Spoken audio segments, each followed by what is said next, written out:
Hey guys, this is Scott Valencia. I'm the CEO of Let's Go ReadyUp. And if anybody's watching, we're doing what we call the Let's Go ReadyUp experiment today. Social media has blown up over the last decade, and a lot of people have to participate in social media in certain ways, but don't really have a good grasp of what that means to them, how you build it up, and actually how to measure anything. And social media has also taken over for marketing and advertising. It becomes more and more difficult every year to figure out how monetization works, how products work, and everything else. So, the concept of the Let's Go Ready Up experiment, as we're calling it right now, temporary name, is to see if a group of us can try to walk through that process and in an entertaining and educational way, and give you guys different points of view as we do it. So, how we're going to work it today is I'm going to introduce my two co-hosts for the show.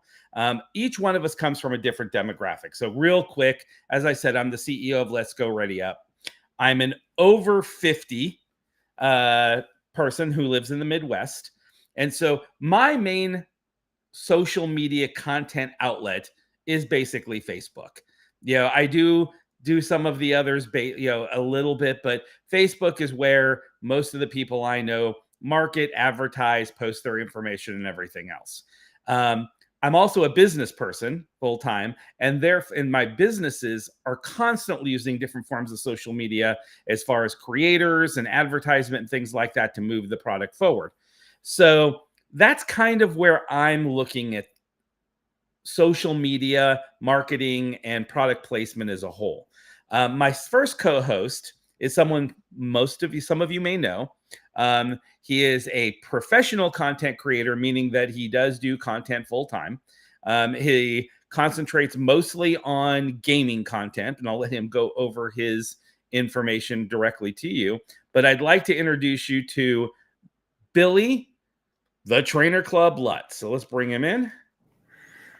Hey, Scott, how Billy, are how you? you doing, buddy? Good, man. How are you doing? All right. So since we're thank you first of all for joining the experiment. Now, I'll be perfectly honest.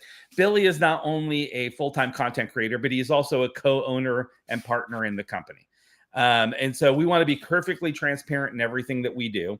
And so I wanted to make sure we made that known. Give everybody a couple minute overview of who you are, what your main outlet in social media is, and how you got in the business.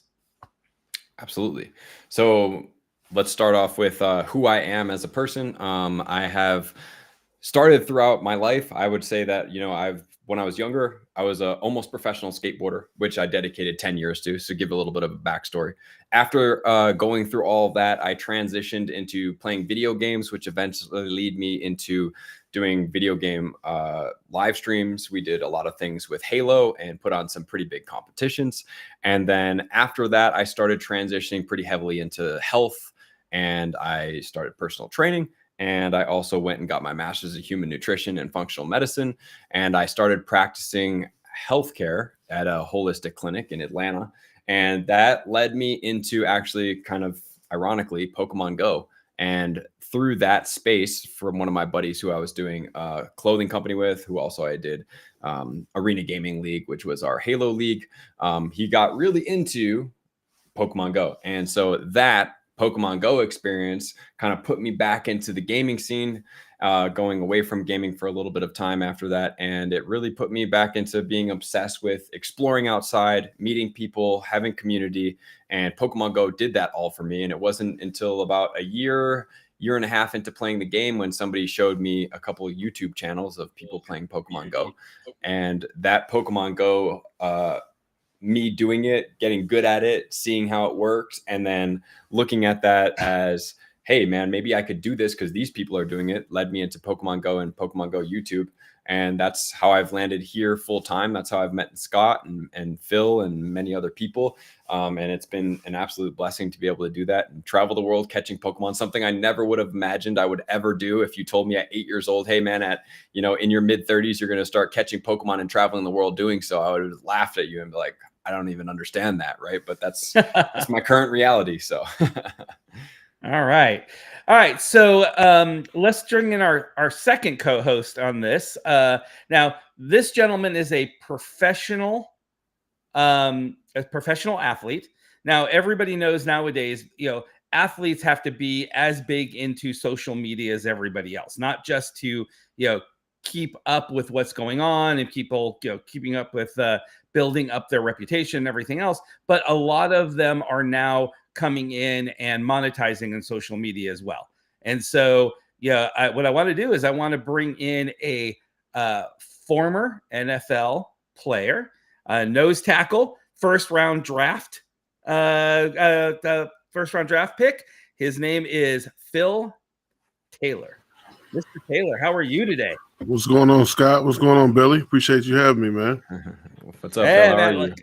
Good. So, hey, give us an overview of who you are and how you got into your business, and what social media you currently do.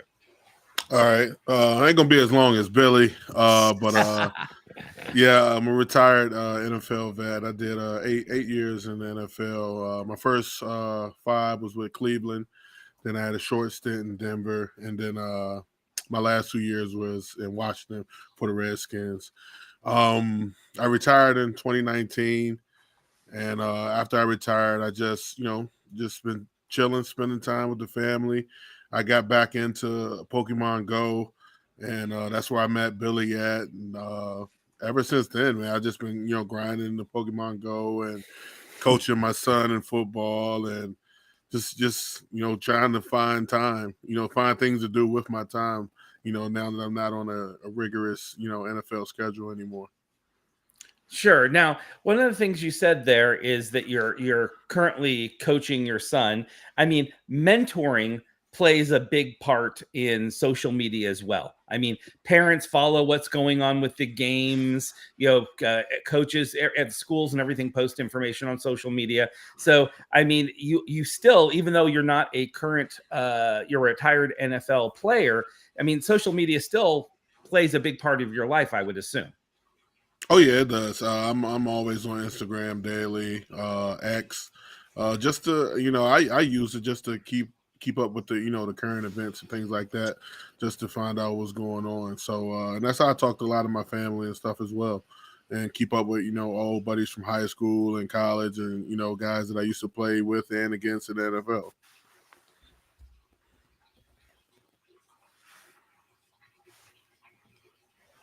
We lost power. We lost some audio, Scott. Yeah, we lost Scott. No, that's pretty cool, man. So how often do you think that like you played against people, and like did you become friends with them, or was it rivalry, or was it always kind of like fun and games, just out of curiosity from like a professional level like that?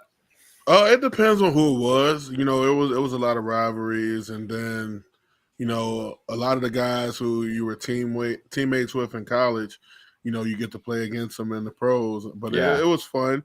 It wasn't too many guys I just didn't, like. It was me being in Cleveland, we play against the Ravens twice a year, and they had an offensive lineman, Marshall Yonder. And if you would put it, I would hate playing against him because he was one of the better ones. But it was a battle between us every game. But that's what made it great. But we go at each other's necks, and saying on that green pitch. But after that, we're brothers outside of that. Am I back? Yeah. Yep. All right. Well, and guys, this is exactly what we're going to be trying to do. So the concept of what I think the three of us want to do is social media has changed so much in, we'll say, the last 20 years overall. I mean, before it was a way of communication to kind of let people know what you were doing and everything else. About a decade ago, it became almost a replacement for general content, right? And then about in 2019, the entire world changed. And with COVID coming out and people being home 24/7 and not being able to get out, not only did all different types of social media platforms become the main resource for content generation and people doing things, but it actually replaced marketing and advertising as far as the main way to go ahead and look at products, find products, and do things. And one of the challenging things that all three of us were talking about, over the last week or so, and Billy and I have been talking about it for a year, is that with that evolving market, it has become a challenge for content creators to figure out the right magic to generate income, but even more than that, to figure out all the products that are being marketed, advertising on all the platforms, which one are real products or products that are worth spending your money on, and which one of the which of these products are just garbage and and completely fake. I mean, would you agree with that Phil? Yeah, for sure. Absolutely. So Phil, let me ask you a question. I mean, you told us kind of a story the other day. You have a wife and is it 3 children? 3. Yep. Yeah, 3. Okay, so I have to believe that you are probably a fairly large consumer of products. What percentage of your products do you think your family buys online? Probably 90%. Wow. 90%. Wow. Okay, that's crazy. much higher than I would have thought. Yeah, I mean, because we don't really go out shopping that much. Anything that you can get in the store, you can just get it online now. So, do you, out of curiosity, do you use any grocery service, or do you do your grocery shopping online? we do it online, but I just go pick it up curbside. Okay. So we'll do the order online, and then we'll just go pick it up curbside, and they'll put everything in your trunk for you. Okay. And then what about you, Billy? What percentage of your purchases do you think that you do online? Yeah, I would probably say that would be, it's quite high, probably 80 to 90% as well, I would say. Wow. Okay. Yeah, because most of the things that I have, like let's say if it's equipment, most of that stuff, I'm gonna order it online from BH or even Best Buy, like the camera that we're testing out, Scott. A lot of the products that are specialty products don't always necessarily come in the stores, right? Because they're not stocked as heavy duty anymore. I'm not for me personally, I'm not a huge consumer of Blu-rays or DVD or CDs if they're still sold or whatever, that market space where they would be in the stores, right? A lot of my stuff is a little bit more specialty. So when I go for that stuff, it's coming from a specialty place, the tripod that I bought. I'm not just going to go buy a random tripod. I have friends that recommend, I'll do my research, as you will, Scott, as well. And then we'll find a product and it's okay, the chances of that product being in the stores is not super high because it's something that we want for our niche that it's going to expand. And most of those products are a little bit more expensive. So like that. And then I have, some stream setup stuff that I ordered online. I would say the biggest couple purchases I did, Micro Center, I bought a PC, about a year ago. So that was a purchase that I did buy in-house. Okay. Now, me personally, I live in the Midwest. I live in a little, my county is just under 10,000 and my town is under 800 people. And I honestly think they count the cows and the horses and everything else, because I don't think I've ever seen 800 people. But I am in the middle of nowhere. The nearest large, the town about 30 minutes from me has a Walmart that we can go to if I want something just really quick. But that's the only store that I can get consumer goods from. And then if I want to get anything big, it's an hour and 30 minutes each way in order for me to drive. So we do probably, I wouldn't say 90%. I would say we're probably around the 75% mark for doing our purchases online. But with that, and which is one of the reasons we started talking about this show, is in the last year, and I showed Billy a wall full of product that I have to do returns for, because as my wife and my daughters place their orders, a lot of the stuff that we get from Amazon or getting from this store are really bad product coming from other countries. It's not what they thought it was. And you get it, and it's either broken or it's not as it was described. And a lot of the time it's just junk. And they make it so hard to actually return this product that a lot of the time you just eat it and you just throw it away. Have you guys experienced the same thing? Yeah, for sure. Absolutely. Yeah. I was multiple products that, I look online and I see those and I'm like, wow, I can't wait to get this product. And as soon as it comes, like I talked about security cams that were like, they looked great. They had small profile. They were wireless. You could charge them and they would last forever. And then the way that they hooked up, it was like not what they disclosed. So, I do experience that quite a bit. And I have seen it more and more online over the last years, progress from something what used to be trustworthy to now a little more of a, do I really want to buy? I don't know what brand this is. What am I going to do with this? How can I return this and so forth? And I think that's one of the principles of what we're going to attempt as we build this show. The goal is to have a bunch of different segments, but more and more, it's not just the products, it's applications.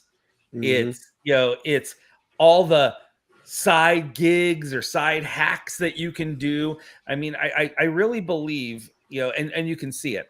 The economy is in jeopardy because of all these different things that are going on. People think that they can make a significant amount of money on streaming. Everybody thinks that I can get on, it's super easy. And so it's all I can, if I do this, I'm going to be able to monetize. And that's not necessarily the case. And then when you have products coming in, I don't know about your backgrounds, and we can talk a little bit about it, but I was raised for a majority of my life with a single mother, that was raising us by herself. She eventually married my stepfather, but money was always tight. It was like, if you went and spent $100 on something and got crap, that affected the household. And I think that's burned in my brain. And so when I see all these people getting potential junk, it really bugs me. How about you, Phil? Tell us a little bit about your background. When it comes to like ordering stuff, I'm big on like the different electronics. A lot of the stuff, like I order little things for like Pokemon and like, carry a phone and or like little carrying cases for certain things and gadgets. And sometimes they're just so flimsy, but they advertise so well. But when you get it, it's like, nah, it's not what I want. Now, what about you, Billy? In regards to, what kind of buying background do you come from? Yeah, so like I said, content creation, we buy a lot of that. So that would be, like camera equipment. We're looking at microphones, batteries, memory cards. We ran gaming leagues, so more monitors, controllers, pretty much like everything that you can imagine that would be entertainment, I guess, and content creation driven, tripods, and then also a lot of health food stuff, so supplements. Just a whole myriad of different things that would be something that I would consume. And then obviously I have a lot of skateboarding stuff too, so skateboarding, clothing, just everything along the lines of that, just to be mostly in line with what I do, but then also those other things that we have that that we enjoy as well. So I mean, most recent purchase, I bought me and my brother set up a basketball hoop at his house. So we wanted to put like a little nice indoor basketball hoop. So that was like a latest purchase. And I was actually I like the product. Yeah. Actually came from Amazon, which was nice. Now, when you guys are doing purchases, so Billy, you don't have kids, but you have a nephew or nieces, right? You have Yep. okay. Now, Niece and a nephew. Yep. a niece and a nephew. Do you find that their consumerism is almost 100% directed to online now? For them, yeah, they buy a lot of stuff, and especially for the more quality stuff, because my brother and my sister-in-law are both chiropractors, so they're really into healthy living, and so if you're seeking out non-toxic stuff, like for what the lifestyle that they choose to live is, you rarely are going to find that in store, right? So it's always like, where can I find a essential oil, organic candles? Where can I find this bedding, these shirts, all this stuff? And most stores don't really cater to that type of need. A lot of these big brands are not interested in anything beyond money creation. So when they do that, and even myself, if I were to order sheets or a pillow or wherever that is, I seek specific places, including skincare routines and everything like that. I know the exact brands that I look for, what I'm looking for in those products that would match like what is congruent for me. Sure. But I think I was trying to get specifically more to the kids. So like in my household, my kids don't go to retail stores. In their head, it's like, I can order it online and then just send it back. The idea, like when I was growing up, everybody went to the mall, right? Yeah. The mall was the place to hang out. The mall was the place to shop. I remember going to my mom and saying, hey, can you drive me to the mall? Or, whatever it is. And people still go to the mall, but that's not my daughter's first instinct. My youngest daughter's getting ready to go to prom, and she did almost all her prom shopping online. I was shocked. It was like, aren't you going to go to the store and try this on? She goes, no, I'm going to go.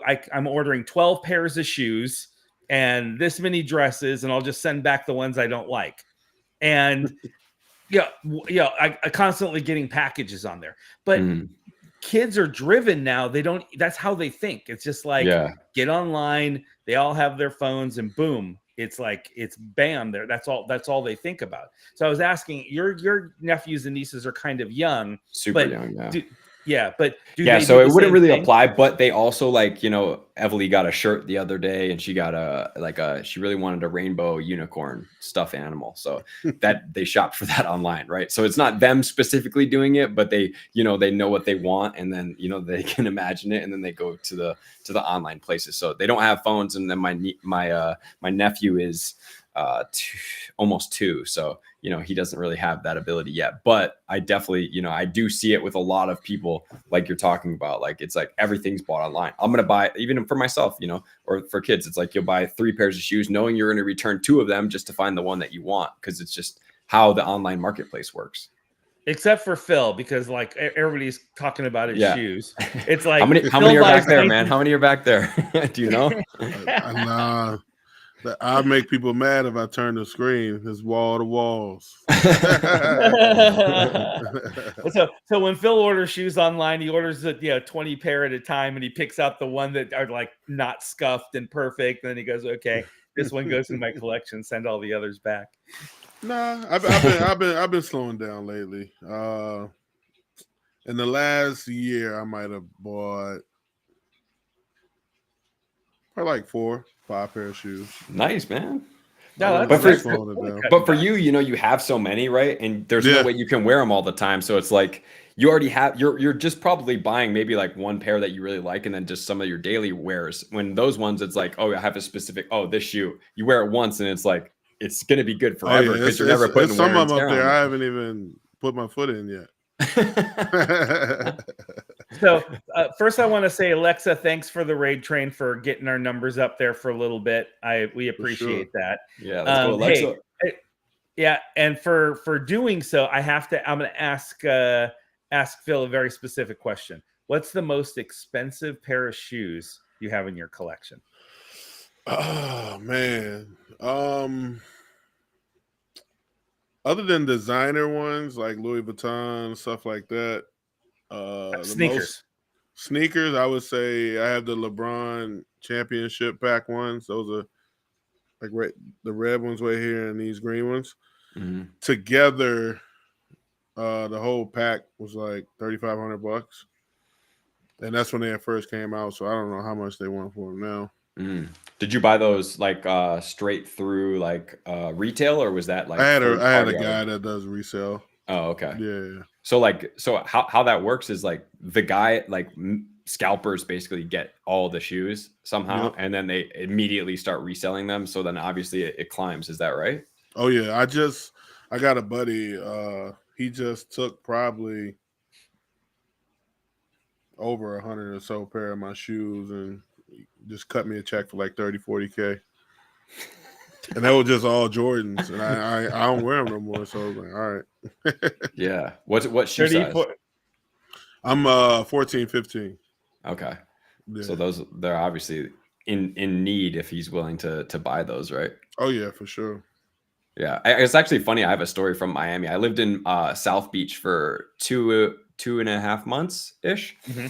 And when I was down there, there was this one spot, the outdoor mall off Collins, that I would always go and play Pokemon Go, and I would walk up and down. It's where I did the 1,000 excellent throws in 24-hour video. And and this guy like comes up to me, he's like, "Hey man, can I ask you a favor?" And I was already like, "Oh man," like, because when that's the lead in thing, it's like kind of sketchy. He's like, "Would you mind if I gave you $200 if you go into that store and buy me 2 Jordans in any size?" And I was like, "What?" He's like, "Yeah, any pair. They won't sell me anymore. I just need 2. You can just choose size 8, 9. I don't really care. Just buy any 2 pairs of shoes of this brand." And I was like, "Yeah, I guess." But like, I thought I was going to go in there. It was going to take me like 30 seconds. And then like the people were late. They weren't coming over. And it ended up taking me like 25 minutes. And he gave me he's like, "I'll give you like $40 for it." And I was like, I mean, I don't know about this process. So I'm kind of curious about the process more than the money now, but I did it, but it ended up taking me a long time. I was like, I'm not going to do that again. But, I think it was along the lines of like, he wanted to do that with those shoes. He needed to resell them, but they started limit people. Like, you can't just be somebody off the street and just goes in there like, "Hey, I want 200 pairs of these shoes." They're going to be like, "Yeah, we're not doing that." He was probably in the front of the line, and they, you can only buy, sometimes it's 1 per person, and they're just, but a lot of these guys, they do it online and they use bots. And as soon as these shoes become available online, they have all these bots that'll buy, hundreds and hundreds of pairs of them, and then the shits be sold out in a minute and a half. And the people who are, staying up late to click on it, trying to get their 1 pair, they won't be able to get them. That's wild. Yeah, it is wild. That's a good segue to a potential segment for the show, which is, a lot of these creators go online. Now, obviously, Phil's legit. If you look at his background, that's not a fake background. I mean, he was pointing. He could go to that shelf and pull them off. But a lot of these content creators now, there are places that you can go and sets, and nothing is real, right? And they're all talking about how they're making money. And there was a guy recently that is a shoe guy that was on there, and he goes to all these shows, and they show him pulling out a giant wad of cash and buying all these shoes and everything else. Mm-hmm. And he convinces people. He says, "I can teach you how to find the right shoes. Pay for my program, and we send you this app, and you do this and you do that." And he was getting a lot of money, and people were just talking about how. And then someone pointed out they were watching the videos, and he was going to shows, but he was always going to the same 3 guys at these different shows. And they found out they were relatives of his, and so, they would go there, and these guys are really selling shoes at shows, but it's fake. And it's like, and Billy knows this, in Los Angeles now, where all the creators are, there's locations that have like mock-ups of jets, and, there's places that'll rent exotic cars by the hour. There's houses out there that, it's like, wow, that's the 4th or 5th person I've seen doing that dance at that house, right? Yeah. It's like, how come all these creators, all their houses look the same? There's so much fake out there. Mm-hmm. And what's happening, and it convinces all these young kids that they all think it's real, and they all think these guys are making mega bucks, and they're driving around in Ferraris, or they're, wearing $3,500 Jordans and all this other stuff, but it's all fake. And how do you catch the fake? I think that one of the things that would be interesting is for us every week to to pick a couple of creators that we watch their thing and then we kind of just analyze it. I mean, do you think it's real? Do you think it's fake? And with AI nowadays, it's crazy the things they can do. Totally. Yeah. It's like I even see a couple people where the videos of the person talking, it's not even the person talking. I was just like, wait a second. I was ain't like, seen that yet. who I was like, that guy is talking weird. And I see all the comments like, hey, this is AI generated. You know, this is not the real person. And I was like, wow, like, you know, we're at the infancy of what AI is right now. And you can already see stuff like that going on. Yeah. I cut a video today, guys. There was a ad. You know, this is how bad it's getting. There's so many ads out there that are coming out of China that are fake. Billy and I have been dealing with this a lot recently. You know, these companies that go and they have really good creative teams and they pick a product off of Alibaba and then throw an ad together and post it and see if they make any money. Right. And then if they don't in a week or two, they tear it down. And this one company right now has the same product. It's one company. And what they've done is they've made 3 different boxes and they're running 3 different ads and it's all the same product coming out of the same warehouse. It's just, they do it differently to see which ad actually sells. So I was like, okay, well, that's bad. You know, it's spotting the fakes and you know, to use Alexa's term, the imposters is difficult. But today I was watching an ad, scrolling through, and I was watching an ad, and I realized the ad was footage stolen from a different site because I recognized the person and I recognized what they were, you know, the product, and it wasn't her voice. And then I realized what they had done is they had stolen the content, and then AI was reproducing, like putting a different voice over it. And when you clicked on it, it went to a different website than the person's website.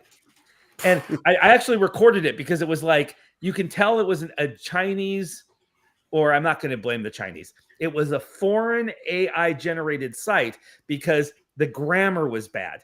The original lady is from New Zealand, and she's going through and she's very articulate and she sells this one product and it was her ad. It was her 30-second video.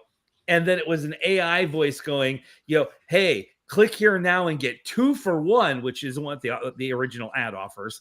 And you click on it, it takes you to another site, and everything's fake, right? But if you didn't pay attention, you'd buy it really quick. And I was like, crap. Now these guys aren't even creating their own ads. They're stealing everybody else's and using AI to alter it. Isn't that That's wild? That's scary.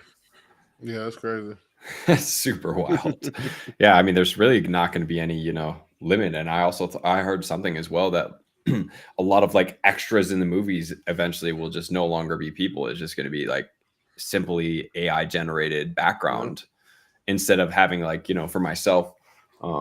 And Scott, you said you were in a extra movie as well. Like I was in the background of the Superman Man of Steel first movie. And we were there for 3 days and they paid us, you know, like hundreds of dollars each person to be able to be there on set. It was a cool experience.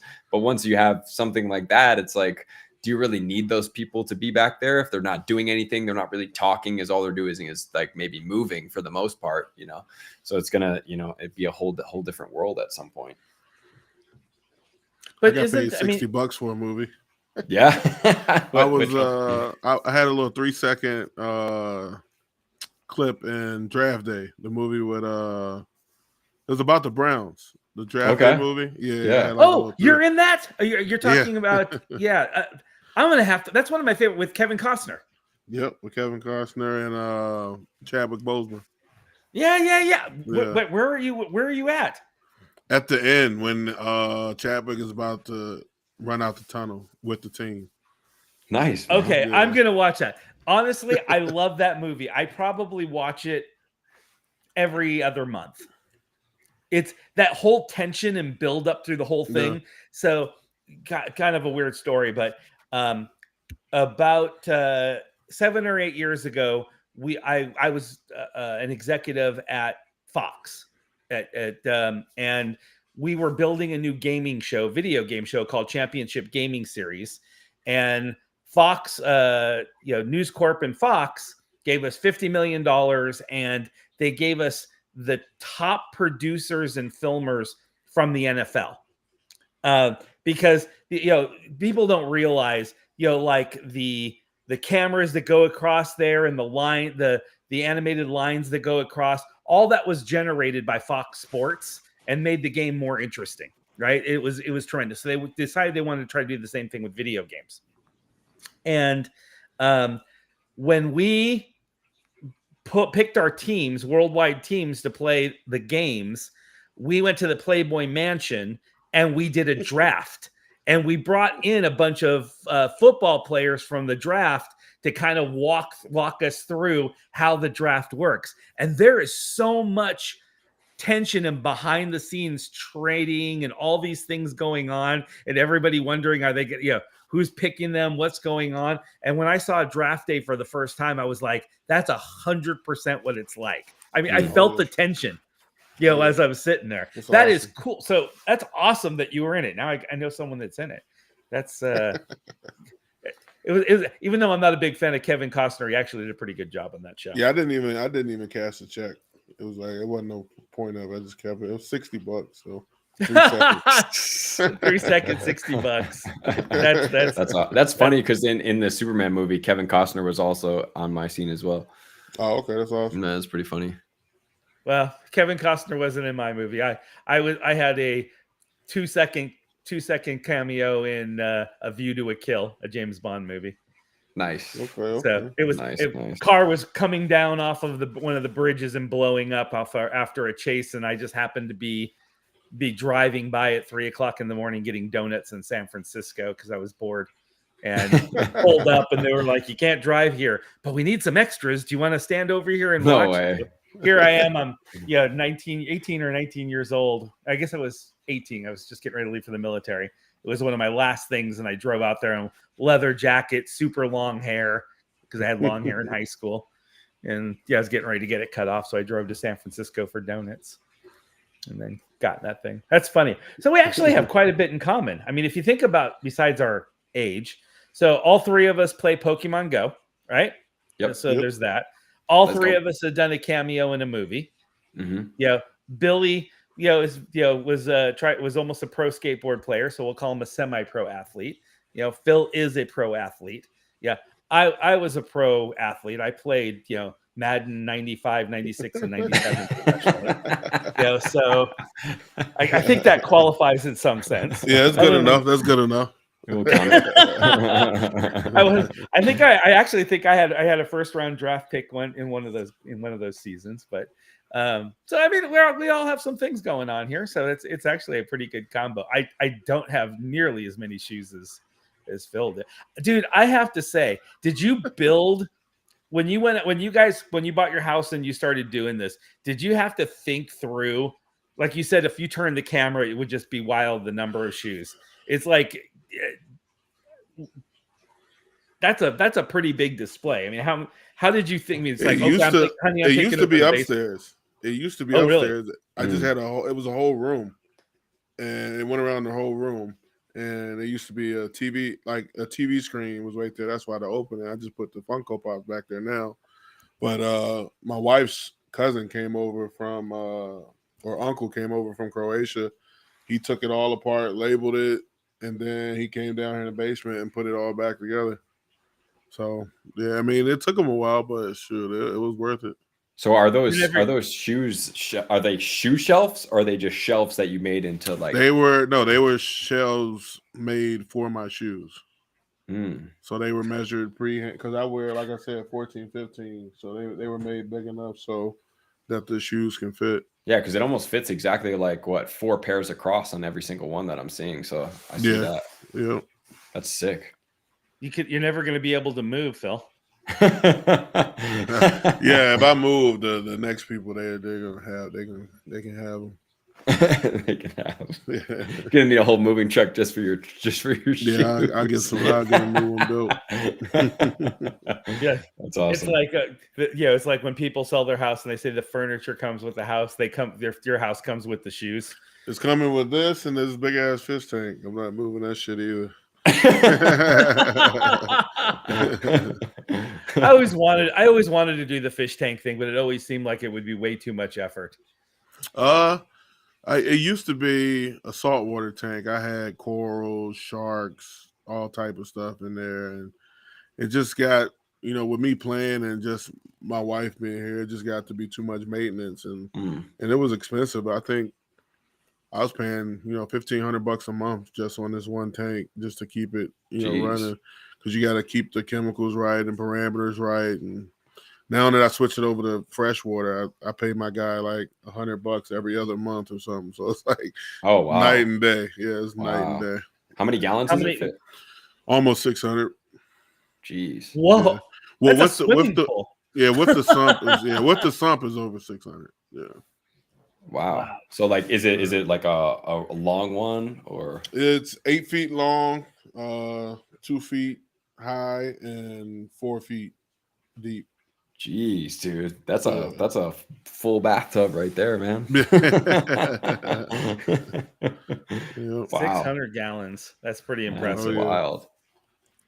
So, when you're looking at things like that, just kind of bringing it back to the other stuff, when you buy products for it and you do things, do you watch things on social media about fish tanks, or is that not a hobby that you consume? Oh yeah, I still follow guys that raise, because I had multiple tanks. I'm just down to one now, but I used to buy fish online, tropical fish from different parts of the world, and they deliver within a day or two.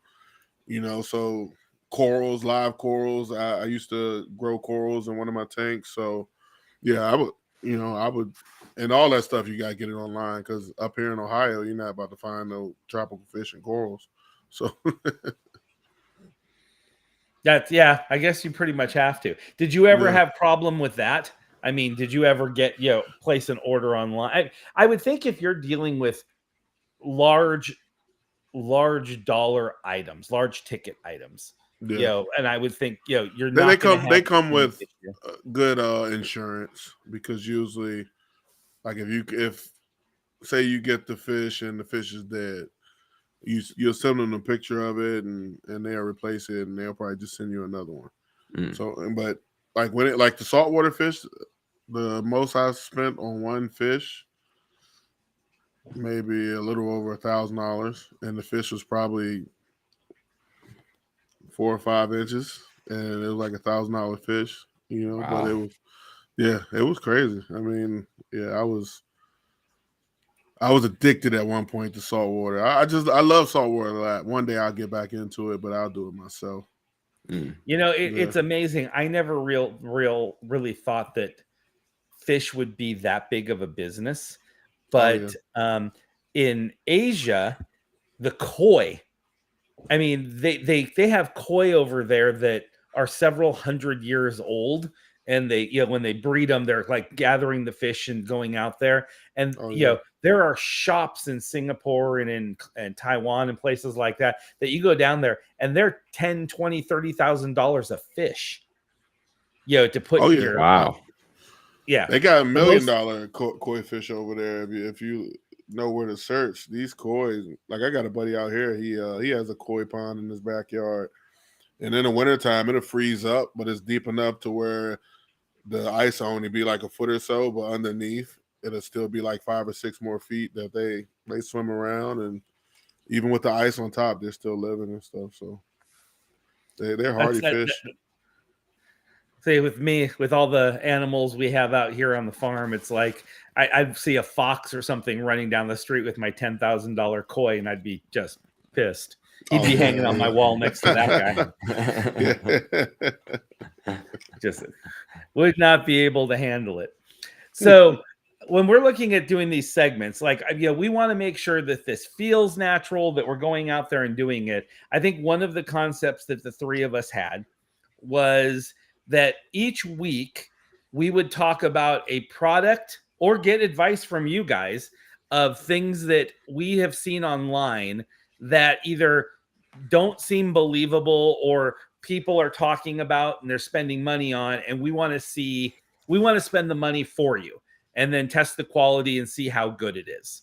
The interesting thing about about this show is we're not worried about monetizing across any of our channels.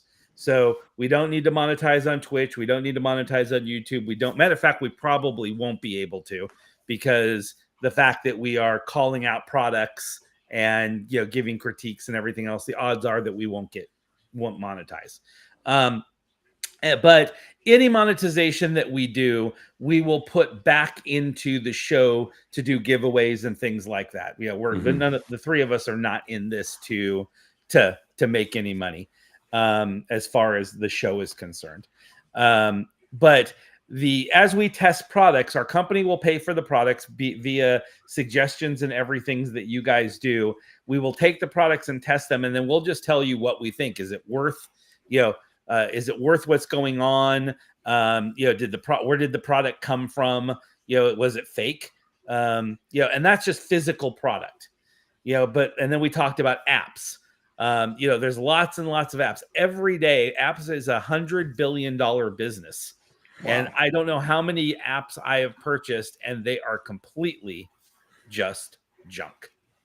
I mean, you use them, and luckily my daughters are older now, but I used to get, $100, $200 bills a month from my daughters getting on their phone and downloading apps. And they were evergreen apps, meaning that you did it, you signed a subscription, and I would, not even pay attention. All of a sudden I'd look at my credit card and going, I've been paying $20 a month for a year for what? And they're like, oh, I just tested that. Actually, I still have one on my phone that I haven't been able to figure out how to get it off there. And it's been like 5 years. Wow. Yeah. It's only $5 a month. So I get frustrated and I just give up on it. But that company's, if that company has, think about it. If you get 500 people that just can't figure out how to get rid of it, that's bank.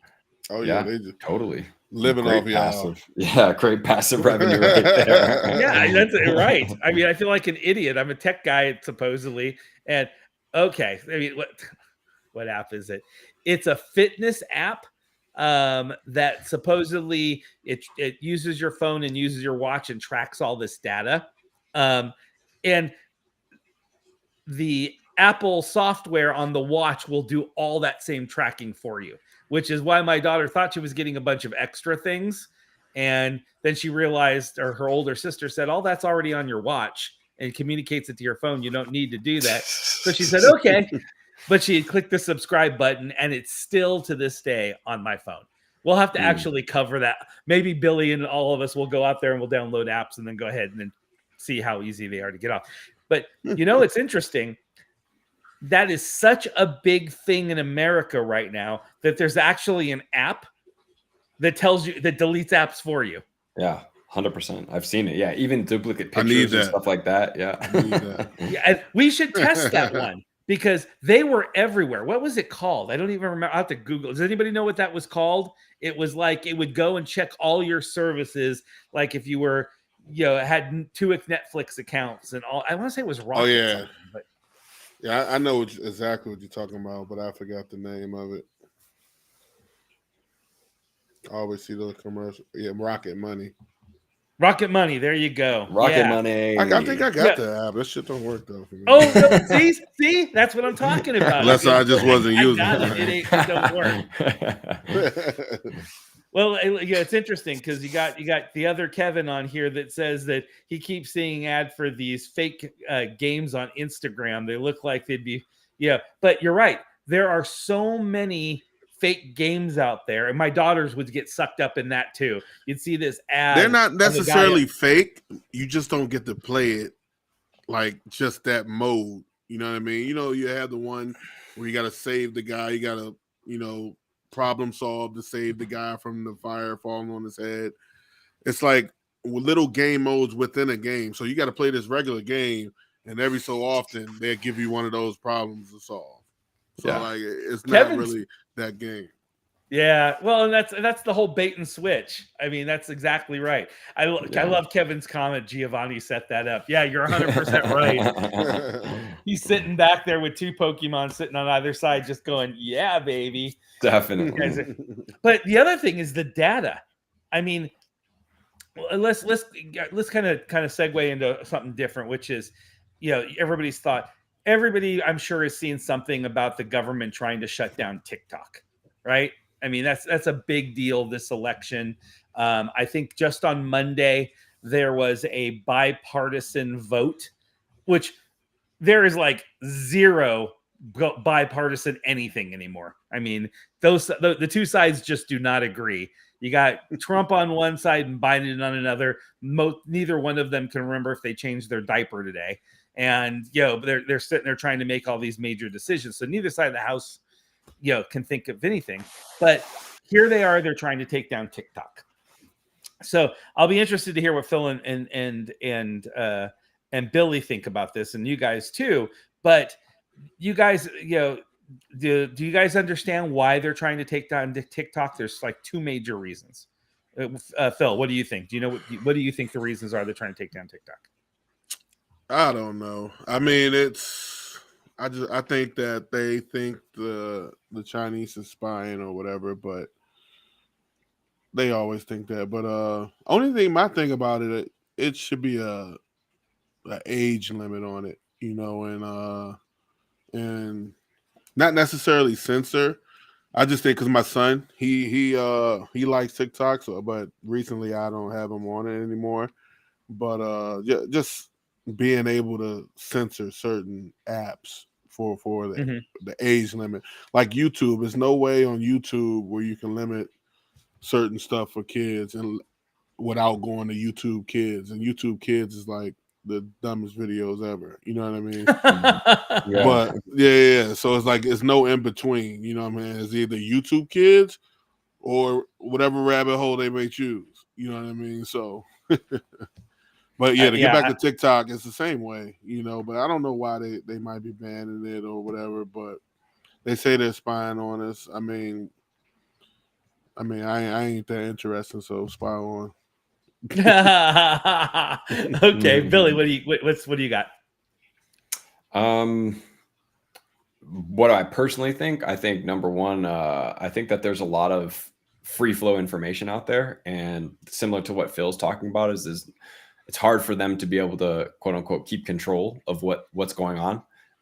And there's a lot of, I want to see free thinking going on out there, that there's a lot of truth, truth seeking out there. And from what I've seen over many years of observation is truth is not welcome if there's an agenda that wants to be leaked. So, if I see something going on in the news that I'm curious about, I'll go on TikTok to see what people actually filmed and what people are actually researching and what people are actually disclosing. As opposed to, if you go and watch the news or the media or whatever, social media forums that has that heavy censorship, then it becomes something that's not really reporting anymore. And it's more about who and what you guys want to say, right? Because those people that are in front of the teleprompters aren't really reporters. They're just commentators. They're readers. They look good reading a teleprompter. Rarely do you ever see a news channel out there going out there and saying, hey, let's really get to the bottom of this. Let's interview people. Let's be on the ground and let's get an unbiased opinion from both sides and let you guys make a decision, right? Because we don't care what the decision is. We want to give you all of the information that we can find on either side so that, at the end of the day, you're a person and you can make your own decision of what's going on here. Yeah. That's okay. Yeah, I can't watch CNN and all that stuff anymore. I haven't watched the news in probably actually my whole life. Yeah. A lot of my news come from podcasters who watch certain things and then they dissect it themselves, things like that, or like you said, go to TikTok or certain people on Instagram who post stuff.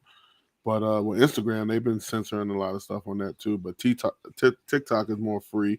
You know what I'm saying? So that's probably why they want to ban it, because people speak out on there and they can't censor it and take stuff down like they do on the American-made platforms. Interesting. Okay. Well, what I'm going to do, guys, I'm going to go ahead and we're going to take a quick 5-minute break. I'm going to go ahead and drop off and let us go ahead and grab something to drink and come back. We'll come back in 5 minutes. And I think we want to continue on this conversation. I definitely want to throw out my thoughts on TikTok out there as well. But these are the kind of things, platforms nowadays, all of them have their own agendas.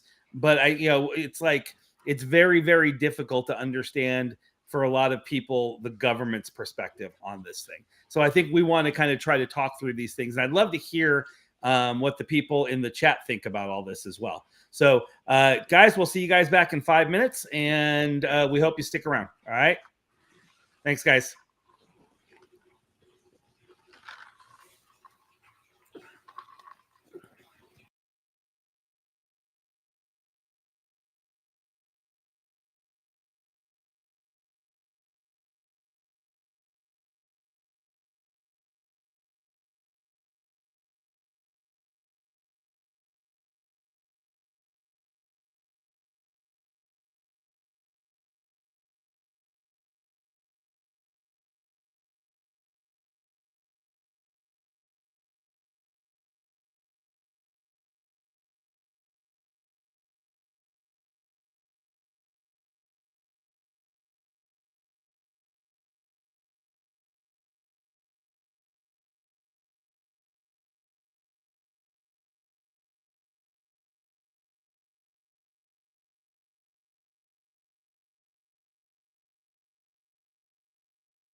All right, guys, we're back here with Billy Trainer Club Lutz and Phil Taylor. Yeah, it was kind of funny. I was just thinking as we were doing that break, it's like we have every time I say Phil Taylor, I think of that old show where it was Tim the Toolman Taylor. We got to come up with a middle name for Phil. Yeah. What was it, Phil? Just before we get back into TikTok, you were a first-round draft pick coming out of Baylor, which, my home state, the state of Texas. Awesome, and Texas takes football serious.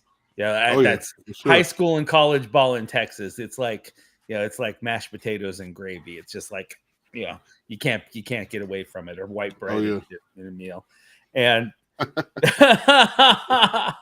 the Shoeman Taylor. There you go. I like it. I like it. So what were you known for best?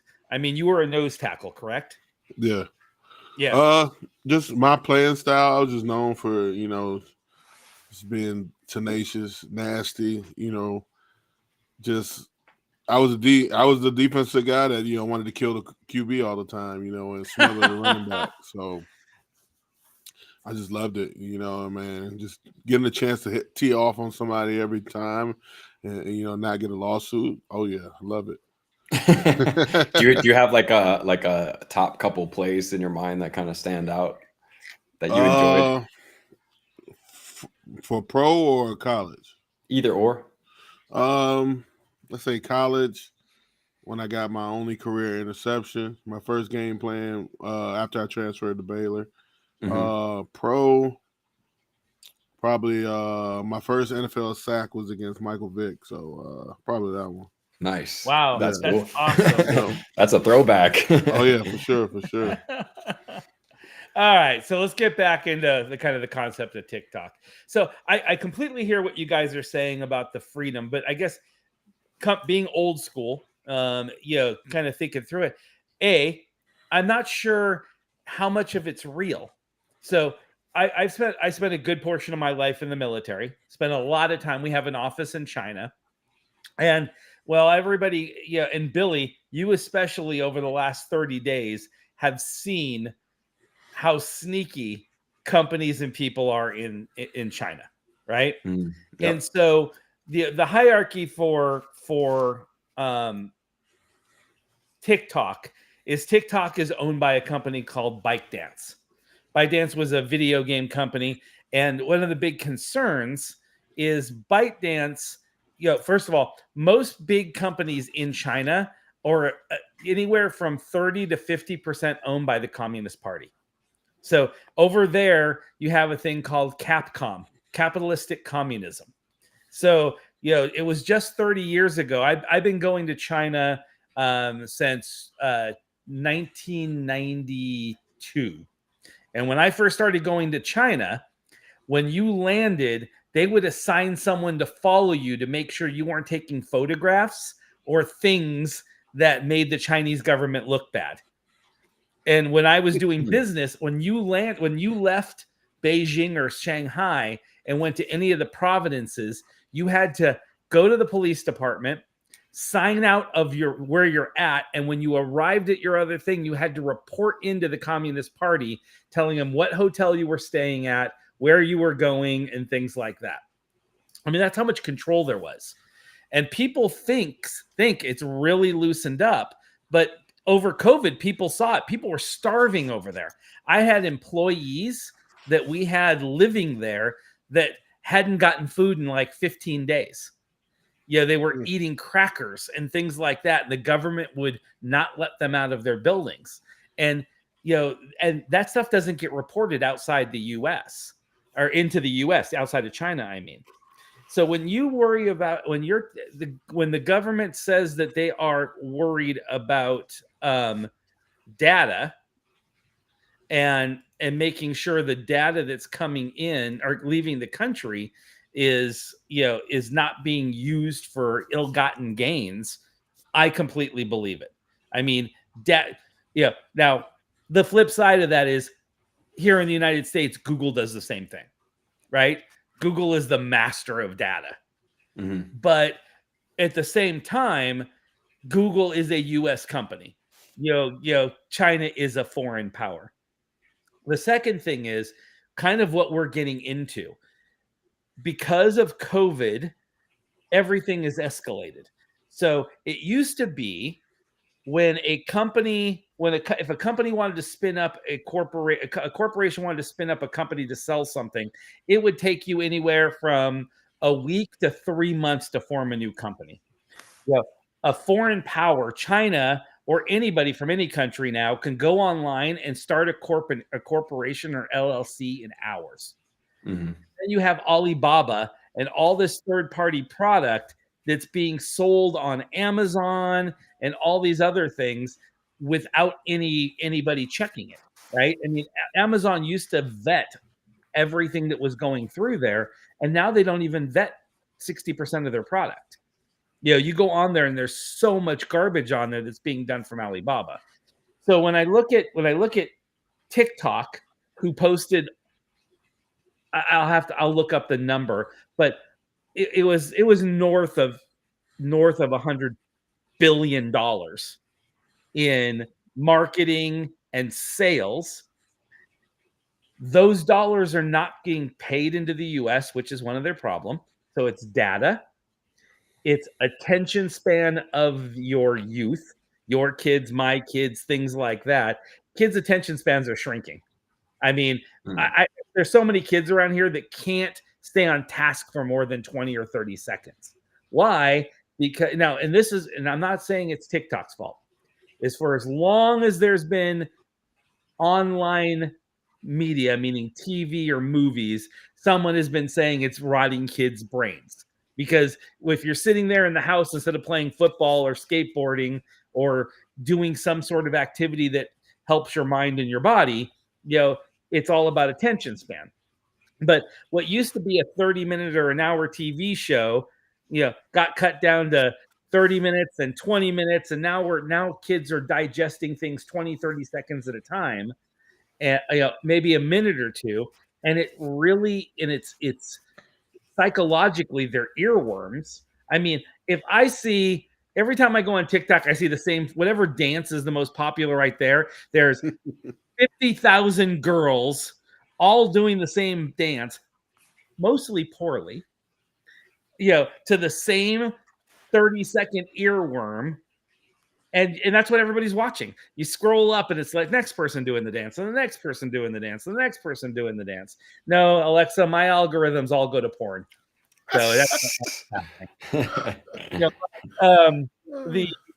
but the idea is that I think, at least right now, American business, everything, it's like we're fighting for real estate. And that real estate is your consumer dollar, your data, which gives everybody a lot of information, and everybody's attention span and minds. It's and that's my opinion. I don't think the government should ever step in, when a U.S. company comes in here, but I do think when a foreign power comes in, I don't believe that there's that much freedom. I think especially with AI going out there, how easy it is to go out there and create something, a negative ad or things like that, and spin things. Phil's a great player. He's probably a great husband and a great dad. Someone wants to go against Phil, and do something. You can put some sort of social media out there, and there's enough trolls out there that can make something big out of nothing. And that's a dangerous life to be in. No. And so I don't necessarily think I do like the idea, the idea that they're presenting that ByteDance should, go down to less than 35%, and the company should follow all the US rules. But when when you're making $100 billion and you're in a foreign country and you don't have to follow the same rules as everybody else, that makes it hard. And Billy knows we're dealing with a company with a product right now that we thought we were completely secure in everything else, and this company in China ripped us off in less than 2 days. Hundreds of thousands of dollars spent, and we sent some specs over there to go look at it, and 2 days later they had taken it and reproduced the product and had it online. And we confronted them, and they said, yep, we did it. And they're not taking it down because we can't sue them over there. That's crazy. It was great. I mean, Billy, is that an accurate statement? Yeah, no, definitely. It's actually like it was mind blowing to see how everything unfolded, and it's not the first time that I've seen stuff like that. And everybody, when new companies release stuff, you always see these knockoffs that almost are the exact same product within days of the release, and it's like, how did you guys pull that off? It's because like their company's probably making it, and then they're getting the information, and then putting out this similar, very, very similar product to, gain onto, if I can get my SEO done properly, I can get my product in front of the same consumers that are seeing the name brand product. And maybe they'll be willing to spend 10 to 40% less on a similar looking product, but it might not function as well. Yeah. Yeah. So while I agree with what both of you guys said 100%, that that there's reasons to not do that with TikTok, I do think that everybody has to start looking at bigger picture, which is one of the things that we want to address here, right? People all think that people are making tons of money on TikTok. There's two things. Everybody wants their 15 minutes of fame, right? And so everybody jumps on TikTok or does whatever, and no matter how bad of a dancer you are, or how bad of a singer, or how long your beard is, someone's going to click and watch you for a couple of minutes, and everybody wants to put their stuff out there. And everybody thinks, because of what's going on out there, that it's easy to make money. That's another segment like I said, I'd love to do, which would be fun, which is to actually analyze, take all the sales or all the money that was distributed on each platform, for a year, because they post those numbers, $1 billion given to creators, paid for advertisement or whatever. And then look at the average amount of content that was generated, and see what the average content creator actually makes per hour. Mm-hmm. Because Billy, how much time do you think you spend a week generating your content? It depends upon the week, but I mean, probably 20 to 30 hours. So it's a full-time job. I mean, you're creating a full-time. Now you're doing it professionally, and it's taken you years to go there. But I would say, a lot of these people are probably, especially YouTubers who are post-edit content, are probably spending on an average of 20 to 30 hours doing it. You have to shoot the content, you have to edit the content, there's a lot to it, right? It's not just going out there and shooting it, it's getting it done. And you're lucky enough at this level to have an editor. But a lot of these people don't.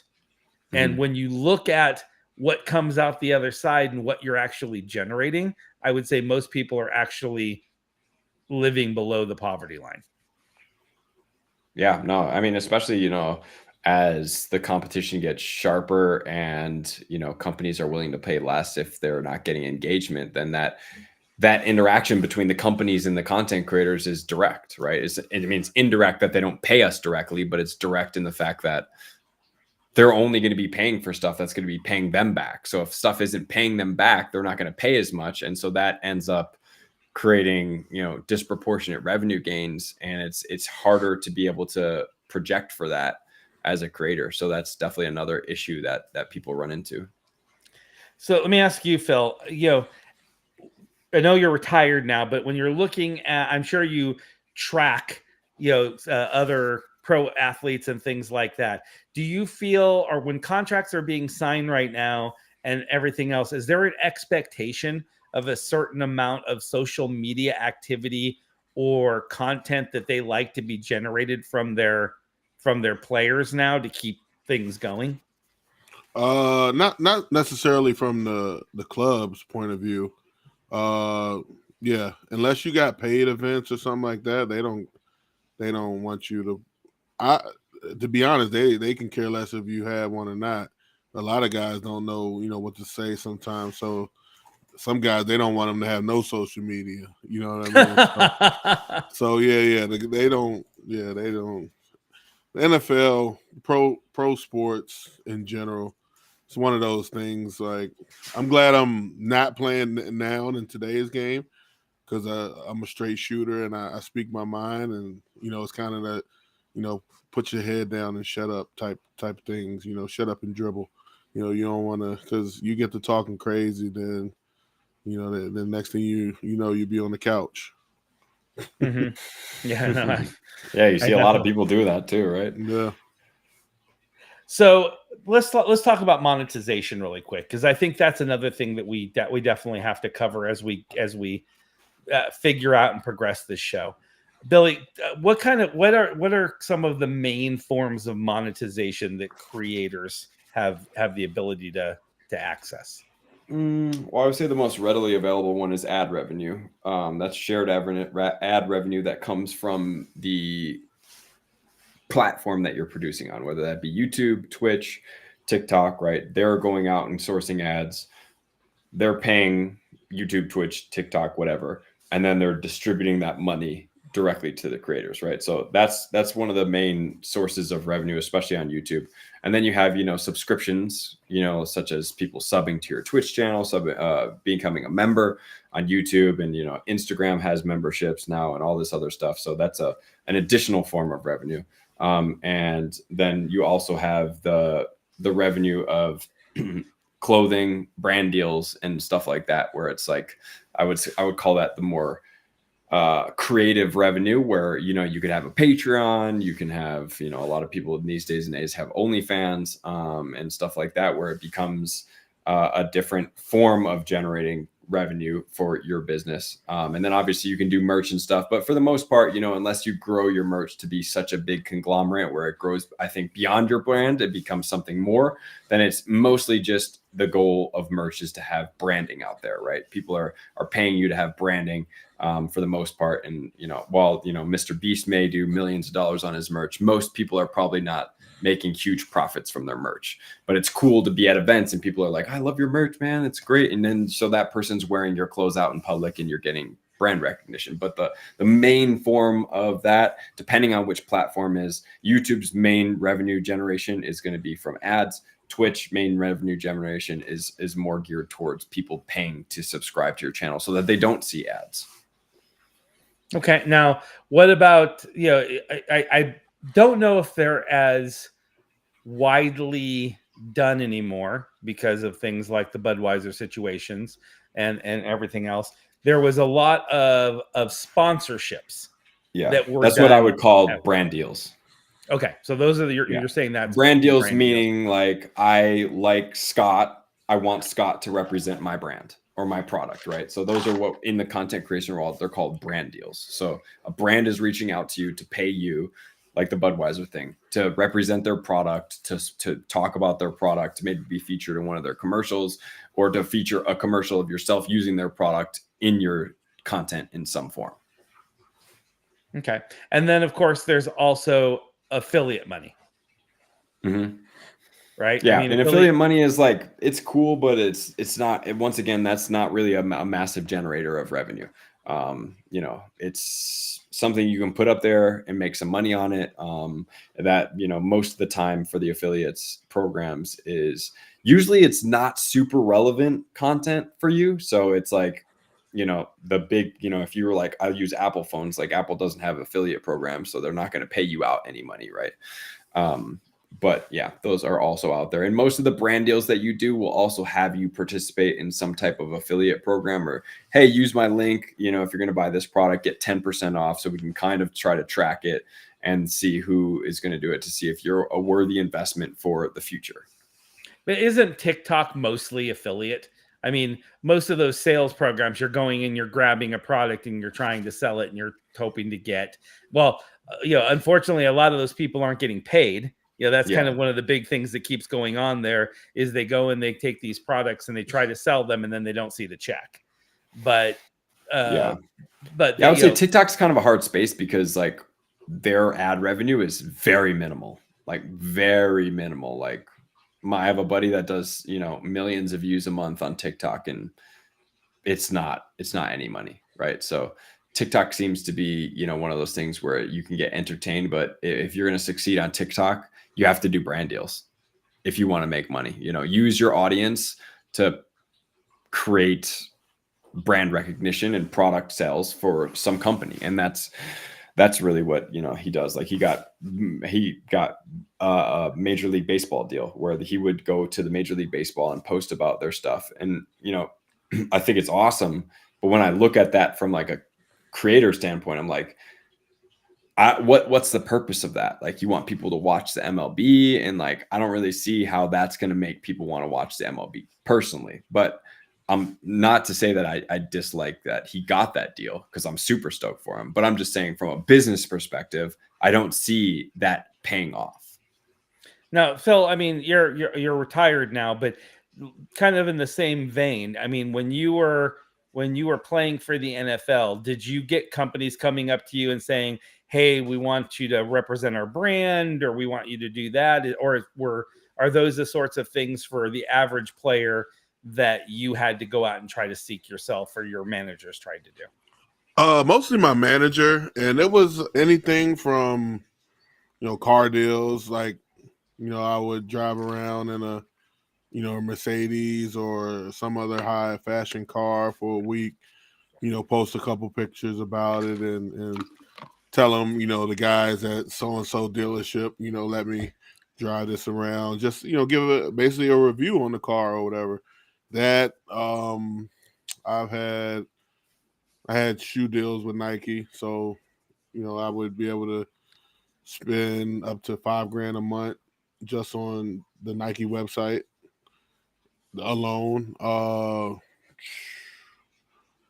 lot of, you know, smaller no-name products like, you know, amino acid stuff, and, you know, like, you know, whey protein companies and stuff like that, you know. And it wasn't even so much you reaching out to them. It was like, just, oh, you got a box at the facility, this so and so, you get a little letter and then some product, you know. And they're basically sending it out on a limb and then hoping, you know, saying you get it and post something about it. So, you know, I tried to always, whenever somebody sends something out for free, to try to post something about it and at least thank them, even if I didn't use it, you know what I'm saying, at least thank them. Okay. Well, I mean, see, Billy, you kind of said it. It's like, and I've been kind of reading. A lot of people make the assumption that these guys are making a ton of money off this stuff. And I think that's kind of one of the things that we need to kind of break out. Most of the money is going to the platform, right? It's like, it's very hard for the actual creators to monetize. I mean, it's, and a lot of the times you don't know what the metrics are of why you're monetizing, or, you know, getting demonetized, and you don't even, you know, it's like, there's so many different things that go on, but everybody's doing it, right? And nobody's really making a ton of money. Not to say that these side gigs and people aren't making money. I mean, there's always those success stories, but I think there's a lot more people faking it than actually making it, right? Nobody wants to go on TikTok and you have 30,000 followers, and, you know, with bots and everything. You know, we found that when, you know, with Twitter, yeah, half the things on there were bots when you know, they were getting ready to be purchased. I don't even remember what the number was anymore. And they found out that most people's numbers were artificially done. You know, again, they'd go to China and you'd pay, you know, so much, and then all of a sudden you'd have 10,000 followers, and all of them were fake. Yeah. I honestly think that that's how Alexa gets all her stuff done. No, just teasing, because she's pretty active on here. So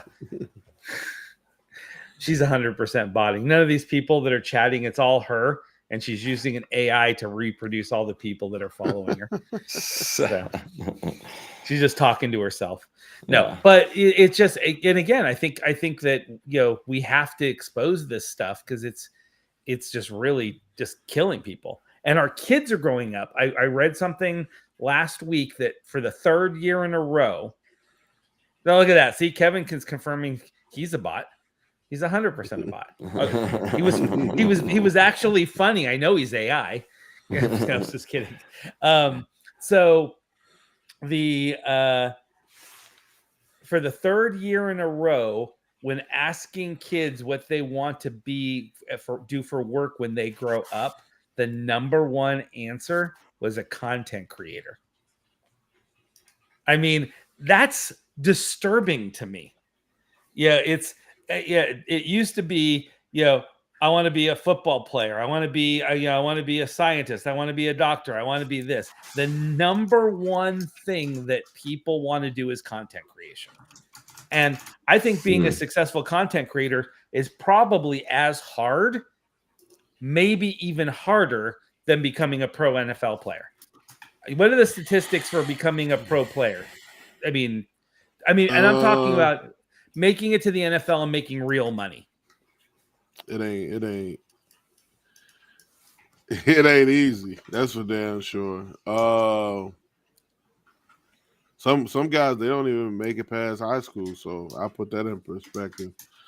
And the average, I did 8 years in the NFL, and the average right now is 2.5 years. So, but I mean, but I don't think it's two different things. I think me personally, I think it would be easier for somebody to be a content creator over an NFL athlete because of the physicality of it. And being a content creator, depending on what your content is, you necessarily don't really have to work out and go, bench press 600 pounds, squat 600 pounds to do your content. You know what I mean?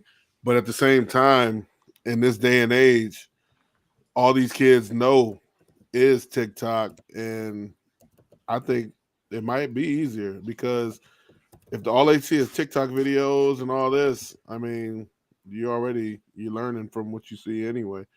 They're not watching it. Some kids do, but they're not watching a lot of sports. They're not worried about sports. They're playing video games and, like you said, watching content creators.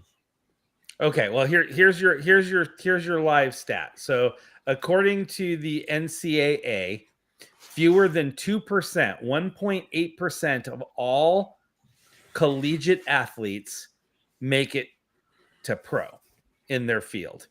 And specifically for the NFL, it's 1.6%. So 1.6% of all college football players get to play professional football in the NFL. So 1.6%. According to, I'm sorry. I said that ain't a lot. No, not at all. But interestingly enough, it's in the creator market with 50 million content creators in the United States. Less than 3% make a living at content creation. Making a living meaning that they make more than $30,000 a year. So it's actually not far off. So being a content creator that pays you for a living is within 1% of the same average of being a pro player, which is nothing, right? 50 million people, and you're only talking a couple of percent that make more than 30,000 a year. I would disagree. Alexa says making real money is 30K. 30K is below poverty line currently. Oh, 30K now? You're poor in the U.S. with 30K a year. I think. Yeah, go ahead. Then she asked above what you consider real money, Scott. What do I would say above? I mean, what right now? McDonald's pays $15 to $20 an hour. I mean, 30K is not real money, right? If you can't live off that. You can't. $30,000. The average person can't live off $30,000 in most cities of the United States, right? And so, but people are quitting their jobs, and these kids are being thinking that that's what they want to do for a living. That's like every high school student saying every high school football player saying, "I want to go pro." If you put all your eggs in that basket, you might go to college, but 1.6. Yeah, 1.6% of them are actually going to go pro. Yeah. Right. I tell all the younger guys, man, get your degree first, because a good saying everybody like to say now in the NFL stands for not for long. You know what I mean? So I've never heard that. Not for long. That's good.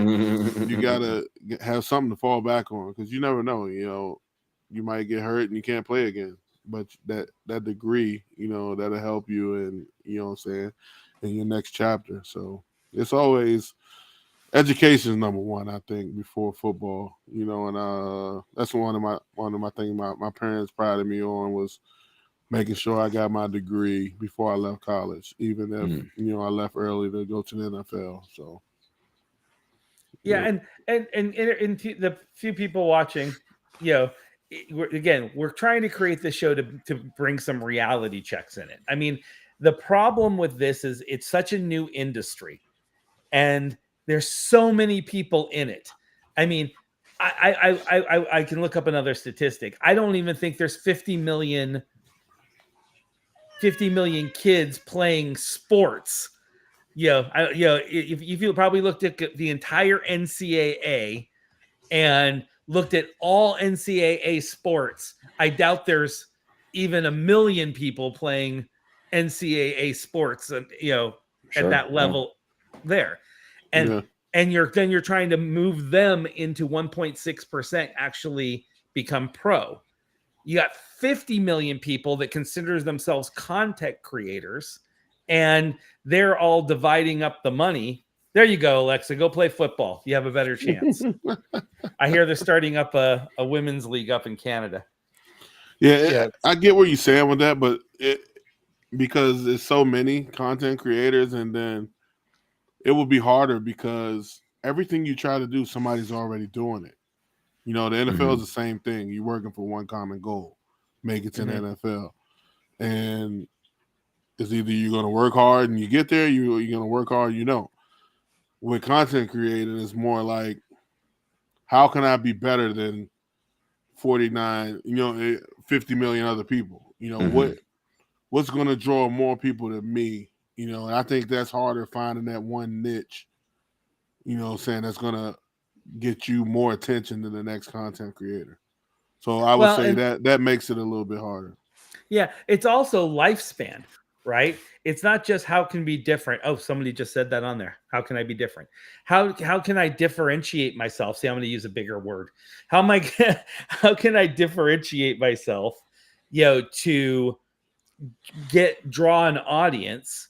But when, it used to be that people would throw money at everything for a while, and what happens is you build up, and then you get the next person jumping on and doing it, and then everybody wants the newest thing, right? It's like a content creator is not just fighting the market on trying to keep interest on a topic. It's trying to stay fresh enough that when I'm bored with Alexa, I'm going to move. And there's an 18-year-old girl that does the same thing, but is younger or has a slightly different twist, and all of a sudden everybody goes over to her. Or Scott Valencia is talking about fishing, and I've got a whole bunch of people that follow me on fishing, and then some new guy comes out and he's got something different, and everybody goes, oh, here's the new guy, right? It's how do you maintain that? Yeah, ASMR. I mean, Amaranth made a ton of money off of that, but then everybody went ASMR, right? That's what I'm talking about. Now she's doing OnlyFans porn. It's how do you keep that interest level and then it's getting worse, because how crazy can you get? That's just 2024. How crazy can you get? Definitely. Yeah, and then you can only get crazy for so long, because the problem is that each year a larger number of people get into the market.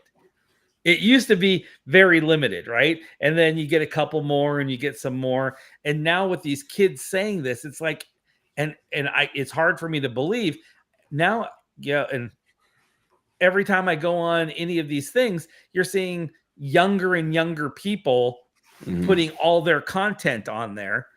And, again, you're fighting numbers, right?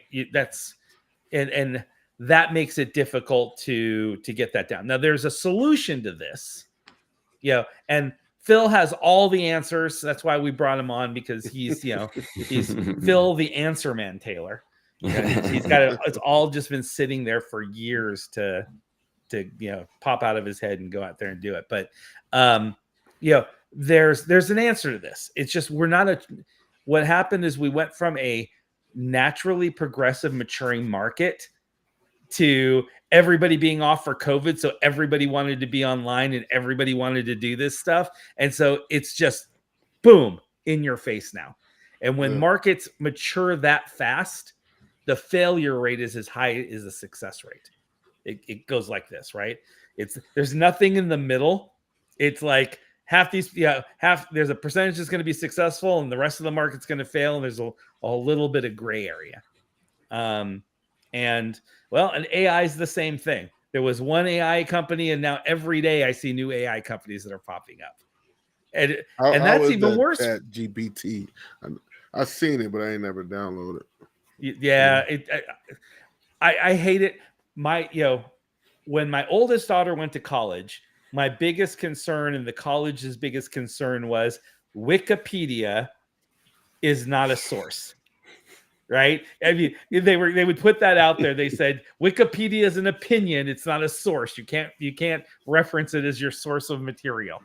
Yeah. Nowadays, we got a letter because my youngest graduates this year, and my middle is getting ready to graduate her undergrad. Anyway, the college sent a notice out for my younger daughter going out there saying, if they find out that you're using chat or the AI, any of the AI programs to write your papers, it's I guess you lose your credits for that class or whatever. It's considered cheating because it's become so rampant that, especially apparently now I don't use chat. Wikipedia is a source if you edit it to say it's a source. I guess that would be accurate. But the Chat GPT now has a collaborative button. So you not only is it putting AI out there, but other people can make suggestions for it, off the stuff that they're building. It's like, these kids don't have to do their own work anymore. Right? So Alexa, I ask you, and Billy, I ask you, it's like, how long does it till your content's irrelevant because everybody's just using AI to create all the content? I mean, it's definitely, it's definitely a big thought, in mind that, if you were able to script something really well and put it into an AI program and tell them how, you want this to look or that to look and this to generate, you could have a full movie generated by a computer that would not be so easily replicated by a real person, right? Well, isn't the whole principle of the problem with Pal World is the game was completely generated by AI? Was it? Isn't that accurate? The gallery? I believe that's the case. I mean, at least the art, but it was an AI. There are 8 complete AI generated games now. Yeah. And as a game maker, as a person who spent many years of their career, hiring employees and outsourcing things and creating games. I mean, 2, 3, 4 years for a game. I just read an article about a game that was created by AI in 30 days. Wow. Yeah. And that's, some of these people are learning how to script that. Pretty soon, these freaking 15-year-old kids are going to be taking classes or learning how to script these things. And they're going to be pumping out content faster and games faster than any other company that's out there. Because I mean, they just it's valid. But Kevin, he's talking about AI can't script the vibe and everything. But that's the whole problem with this generation. We talked about it from the beginning. Phil mentioned it. I don't have to have a vibe. If I can put out, right now the average game company puts out a game anywhere from every 3 to every 5 years, right? If I can create a game every 30 days and pump out games and throw them online at a high rate of speed, then I just need 10,000 people to download the game and pay me a couple of bucks to get some things, and I'm making real money, right? Quality goes down. It's just like all this crap that we're getting from third world countries on Amazon. It's like, it's not about quality. It's about speed to market, whether it works or not. And AI is a speed to market process. Right? It scares me. It completely scares me. Very, very soon, It'll, Phil will be the only one that has a job left because like AI can't do sports. Yeah. Yeah, they starting to though. Sure. Yeah, I again, this isn't a doomsday show. The world's not there, but the realization is in a market that moves as quick as ours does now, then people that don't pay attention to it are the ones that end up in the unemployment line, or that end up, where the market, where you have a problem with the economy. Yeah. I mean, literally, I drove by McDonald's this afternoon in the town that we were going to. I went and picked up my daughter at the doctor, and we drove by McDonald's, and they had a sign in the window, starting wage $22 an hour. And I'm thinking, to flip a burger, it's like, but they can't get anybody to work. 22 bucks an hour. I thought about pulling over and applying myself. It's like, crap, that's money. Right? Oh yeah. It's you don't have to really think. You just gotta, and everything in a McDonald's is automated too. So you're really just kind of. COVID made everybody lazy. Nobody want to work after COVID. I just don't know where everybody went and how everybody's still making money. Yeah, I don't understand that either. They're all on OnlyFans. Maybe. I'm getting ready. Yeah, I think on the 3rd or 4th episode of the show, I'm going to put on pasties, and we'll do my OnlyFans shoot. We'll see if I can generate any money. That's the other thing is, let's be honest. Content creation has allowed the freaks to let their flags fly. If you have a fetish, someone out there is posting content, and you can sit in your home and you can consume it.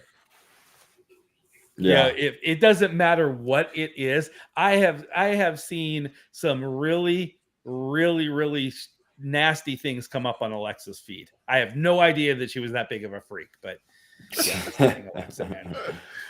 Yeah, so now Alexa, body painting streams, those are so passe now. I don't even think anybody really does them anymore because everybody's already done them. That was like 2021 or 2022. Yeah, I am joking, guys. I haven't seen her feed. Yeah. No, there's definitely a Twitch is heavily promoting some girl all the time. I don't know who she is, but like every time I would log into Twitch, like go on their homepage, there was like a girl body painting with like virtually nothing on, and I clicked it, and she did have quite a bit of viewers. And obviously Twitch wants to try to promote that. I don't know if it's because I'm a male at whatever age I am, but I was surprised to see that consistently on the front page because she's literally in pasties and like no support anywhere and just literally slowly painting her body for hours. And I was like, how do people watch this? Like, I was curious because I'm like, why is this being promoted to me? And she was attractive, and I clicked it, and then I was like, I don't even like, what am I doing here? What am I going to do here? Like, I don't find interest in this. I don't want to watch somebody do this. And like, I don't really care to. We should watch this. We should watch the stock market tickers when these people go live and see if like, the stock for Kleenex goes up like 80%. Yeah. It just, but you're right. Twitter has become, I believe like marketing for, I think Cricket said it the other day, and I thought it was pretty accurate. She said Twitter has become the marketing place for OnlyFans. There's more girls on there, and even Instagram, the same thing. Almost every pretty girl you see out there doing some sort of photo shoot, then at the bottom it says my OnlyFans is, and so they're using it as kind of a marketing strategy for their Well, I mean, these platforms that don't pay, right? Like Instagram, TikTok, Twitter. I mean, if you're big enough, you can get paid from them, but they don't directly pay. So that means inherently, if you're trying to use them as a business, there are indirect ways to get people to take them to places that do pay you, right? Unless that's not your goal, right? But if you're in the content creation game, you're using these other platforms to generate yourself movement into something that's going to eventually earn you money, right? So unfortunately, that's definitely how that works, because you're not going to post a photo and somebody's going to pay you on Twitter for that. Twitter's not paying you ads on your photo or your thoughts. Mm-hmm. No, I think that, well, but see, I think people think they do, right? Mm-hmm. And that's kind of what we have to point out. I mean, I don't think that, Twitter was supposed to be an information feed, and now it's marketing, right? Mm-hmm. I mean, I think Billy, I don't remember if Phil was surprised when we started working on this. We had the ability to go on and select the companies that we want to stream to. And when we clicked on it, there was like 65 platforms listed on there. Yep. I mean, some of these I hadn't even heard of, but it was like it was like we could actually stream right now to all 65 of them, and we'd probably be getting the same number. It's like 5 or 6 people watching us across all of them, right? It's just, we're first show building it up, but there's that many platforms out there all trying to monetize and make money off of your content. Right. And it's like that's a lot. I mean, I didn't even know that I think we were all joking. I didn't even know you could live stream to what was it? You could live stream to Twitter, Instagram, TikTok, LinkedIn. I mean, it was just like everybody has a streaming platform nowadays. And it's because these companies, their main source of monetization is ads now, right? It's like they are the new advertising. Yeah, that's where they make their money. And they need your content being put up there for free in order for them to monetize. Yeah. Yeah, it's wild. You can stream to LinkedIn. That's an option. I didn't know. And I asked Scott, and I was like, LinkedIn? He's like, yeah, some people live stream to LinkedIn. LinkedIn actually is like, it's one of those sleeper platforms where I'm like, wow, people are still like, fully, that's kind of like, I feel like the business person's Facebook, like what LinkedIn is. Well, that's what it was supposed to be. It's basically, it was a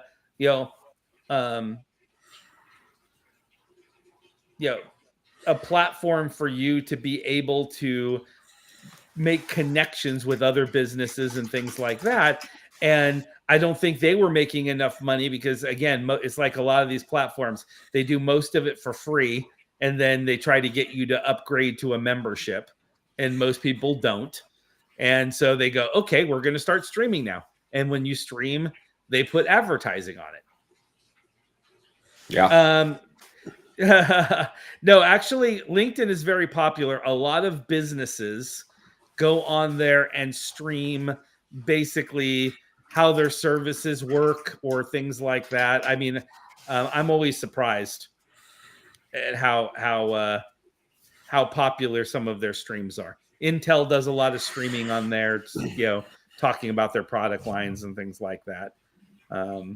But it's B2B, right? I mean, yeah. So, but I think that we just kind of need to get down to the nitty gritty. So let's kind of talk through real quick, guys. We need to come up with kind of some names, either names for the show and things like that. We don't have very many people on here watching this first show, which is fine. The idea here was to kind of get used to each other, kind of start chatting and everything else. So I think our main objective is going to be kind of vetting products and services and things like that you guys see online. Or we see online that we don't know if they're real or fake. Like the guy that goes out there and says, you can lose weight by taking my program. And what we will do is we'll take something on that week or that month, and we will pay for the service or the product. And we will, each one of us, go through and do an analysis on it. And then we'll let you guys know what we think. And give some honest feedback on whether it was a good product or not a good product. So we came up with some ideas and some names, and I'm going to kind of throw them up here for a second. So the Billy's, I'm going to give you guys Billy's the first. So Billy kind of came up with 2 names, and what Billy came up with was Real Reviews or Product Busters. Real Reviews or Product Busters. So those are some. I like the Product Busters. I think that name's kind of cool. Kind of like, I think I saw someone earlier say they wish that they brought Mythbusters back. And so if they won't bring back Mythbusters, maybe Product Busters will be good for you. All right, so we'll go out there. So so then we have Phil. Phil came up with a couple of cool names. It's True Reviews or Review Sharks. Review Shark kind of remind me of Shark Tank. Mm-hmm. It's a kind of a combination there. So True Reviews or Review Sharks. All right. I came up with a couple of names too. We'll see what people think of mine and the guys think of mine. Mine were simply vetted.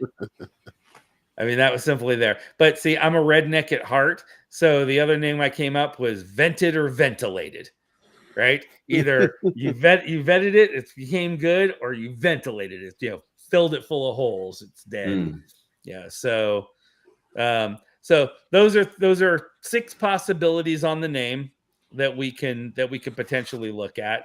We'd love to hear what you guys think. We'll kind of, as we progress, kind of coming up there. Also, if you guys want to follow either Phil or Billy, we have a link tree that you guys can go to. It's linktree / Let's Go Ready Up. If you click on that, it will give you Phil's links and Billy's links on there, and the company's links. I don't have any links because no one wants to know what I have to say on that sort of content. I'm on Twitter under my game name, so I can keep track of my Pokemon and ask people to please send me invites. But other than that, I don't do social media. But please follow the other 2 gentlemen as we do it, and later on we'll put up their individual link trees as well. So we'll kind of get back to that again later on. So if you guys have any opinions on the names, please let us know. If you guys have any suggestions, we will we'll take a look at it and see if any of your names are better than ours. So absolutely. So guys, I'm thinking we've been talking about different lengths of shows and things like that, and I do think that we want to break down segments and kind of do a couple things. So if we were going to do a product next week, like we need some time to order things and everything else, should our first thing that we do be an app, or we can actually physically order a product, or we could do a service? Which do you think you guys would be interested in doing first? And this will be the week-long review? Either it could be either. I mean, we could start with something longer, because even if we did a month-long review, like an app or a service, we could give weekly. We could do on the weekly show, give the updates on where we are at that point. Gotcha. But I think it should be something that we each look at as kind of fun and a challenge. So Phil, what kind of thing would you like to do? Or is there a product that you've been coming up in your feed? I seen somebody earlier in the chat talk about those ear cleaning things. The water things you always see with the ear cleaning. That would be something cool to try out. I don't think I've seen that. So or I think cleaner? That, or they also have, I've always seen them even in a lot of natural health things where it's like they have it's like a big funnel, like a paper that you roll into a funnel, and then you light the tip, and it's supposed to drain the earwax. I've tried those as well. When I used to go to China on a regular basis, I used to get that professionally done. What they would do is they'd put, so maybe it's a combination of these things. They would put warm solution or water in your ear, and then go inside and kind of stir it around and scrape it, and then they would put those things in there so heat would go in there and dry it out. But the final touch was they went into your ear with a feather and they rolled it around, and very slowly, because there's hair in your ears that is, everybody's got it way back in there, that it's supposed to stand up, and it protects your ears from getting things inside it. So after it dried out, they would roll those feathers inside your ears, so that way it would get the hair to stand back up. And man, it was such an awesome feeling. I would go. It was cool. It was like the most amazing thing ever. It just, yeah. But I would be down for that. I mean, yeah. I haven't ever seen the ads. Phil, you're gonna have to send us the ads. Where do you typically see them? Usually strolling on Instagram or something like that. They'll pop up. Yeah, we could do that for sure. Okay, so let's. I think that would be a good one, and then another one. Like we talked about a little bit. Like learning a language would be a fun app to be able to run with all of us. I would really be down with that. Yeah. So, Phil, you tell your wife is from where again? Croatia. His wife is Phil's wife is from Croatia, but Phil, you do not speak the language, but your wife does, correct? She speaks Croatian. Yeah, I know certain things, but yeah, she speaks it fluent. And so we thought a fun challenge would be, when we talked about this last week, was to download a language app. Each one of us would download a different one, and we would pick a language that none of us spoke. Interestingly enough, none of us really speak any other language. And then what we would do is each week we would come on live, tell you what our experience was. So we'd have to set the parameters. It's like, okay, we all do it for 1 hour per day, right? Yeah. Because if one person did it for 3 hours, they'd have an advantage. So we use the app as it's prescribed for 1 hour per day. And then the next week we do a test. And if Phil's wife would be nice enough to join us, then we would have Phil's wife pop up there and judge us on how our Croatian was. Or, we could pick any language, but I would be completely down for that, to see how each one does. Because I mean, I think that so let's kind of go through. Billy, if you were to grab an app, which one would you think you would use? I've seen a lot of ads for Duolingo, so I would probably run and try Duolingo. Duolingo, like duo, like two language. Yeah, Duolingo. Okay, that's cool. So I've seen a lot of those, so I'd probably do that. Okay, what about you, Phil? Probably keep it simple. Maybe Rosetta Stone. I'm curious about that one. I've always seen those ads coming for Rosetta Stone. So I didn't know they had an app. I mean, I'm old school. When we first moved to Iowa from Texas, they didn't have any languages at this school. They didn't have a language department. So my wife and I bought 30 copies of Rosetta Stone. And back then it was a box with like 20 CDs.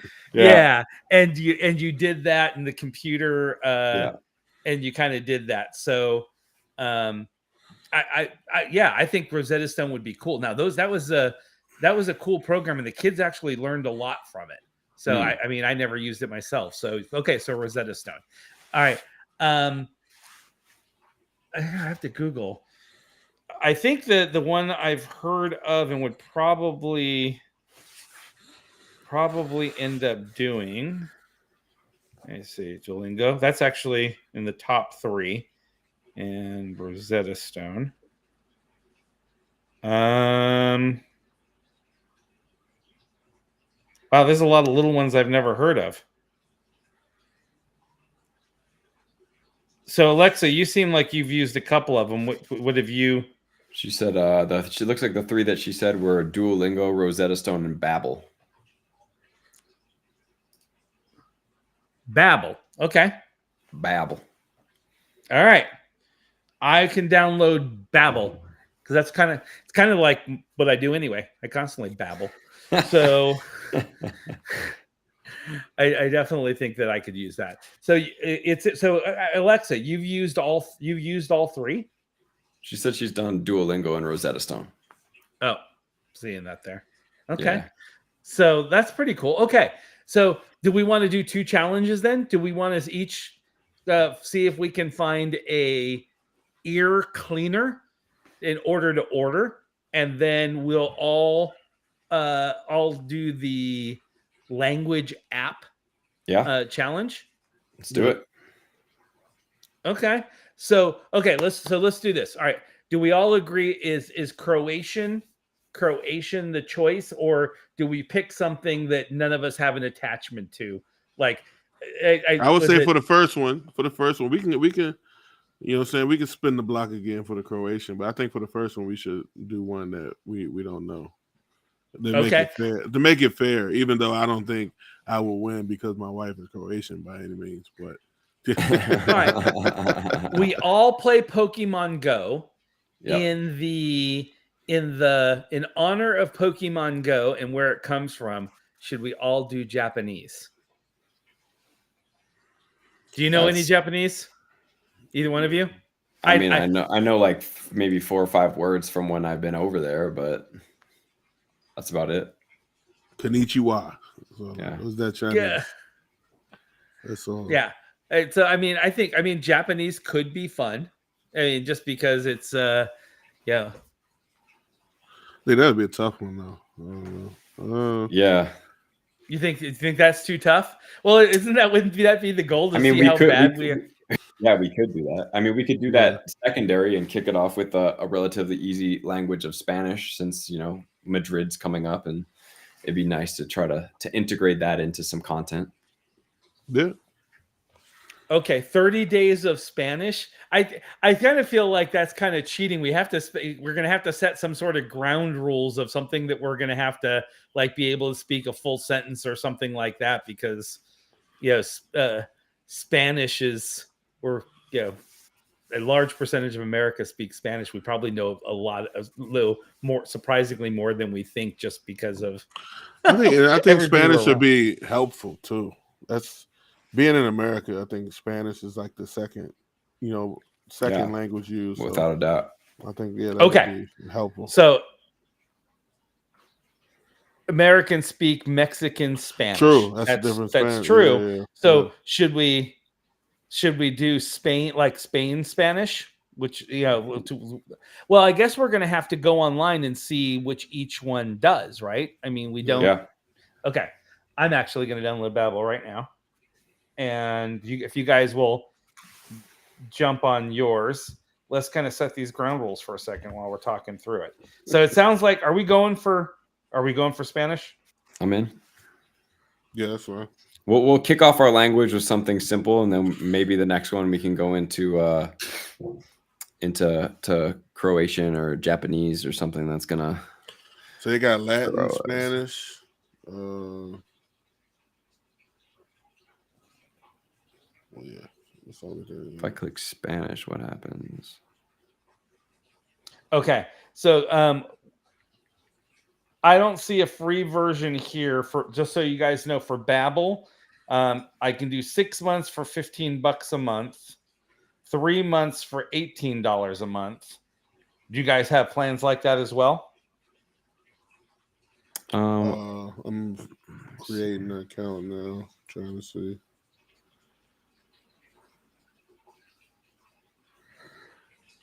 For Russian, Portuguese. Oh, there's a special. 1 month for $19. There you go. When I said, yeah. Mine doesn't look like it has multiple versions of Spanish. It just says Spanish. Okay. Yeah, I got 3 months, $44.99, 12 months, $109, and then lifetime, $199. Okay, and mine. Let's see. Okay, so this is one of the things we'll have to report back to you guys on. With the least plan that we can do. I'm not going to do it online here, guys, but what I'll do is offline. We'll pick Monday is our start day, or we can start tomorrow's Friday. Let's start tomorrow, and then can you guys commit to 1 hour each day starting tomorrow? Yeah. I'm in. Okay.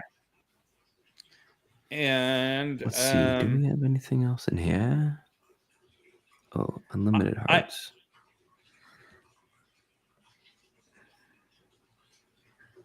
Okay. Yeah, it looks like mine is based on heart system, so I have to like do something where I can get hearts somehow. Hearts? Hearts, yeah, like hearts fill, like you use the hearts to be able to do a lesson and a lesson. Yeah, I don't know. We'll figure it out here in a second. Okay, that works.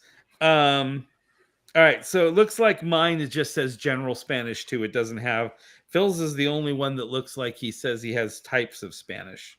Well, the only one popped up was Latin, so Latin, Spanish, or whatever.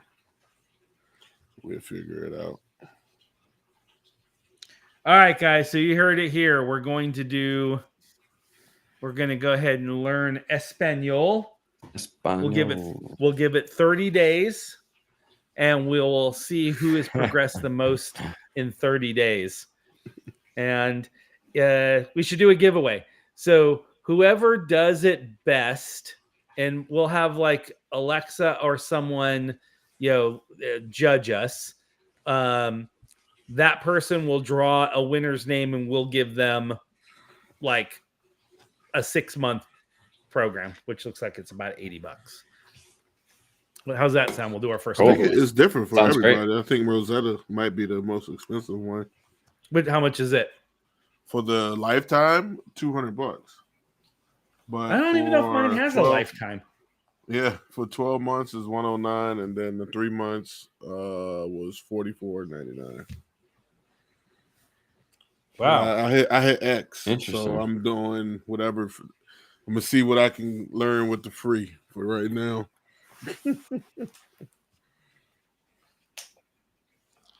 Okay, so this one, the longest it has is 12 months, and it's $107. So why don't we give away a 1-year program? Yeah, we'll give away a 1 year on whichever program we deem the best, and then you guys can go ahead and subscribe based on that. Cool. So yeah, that's pretty cool. We'll give that, and then Phil, you're gonna have to send us like send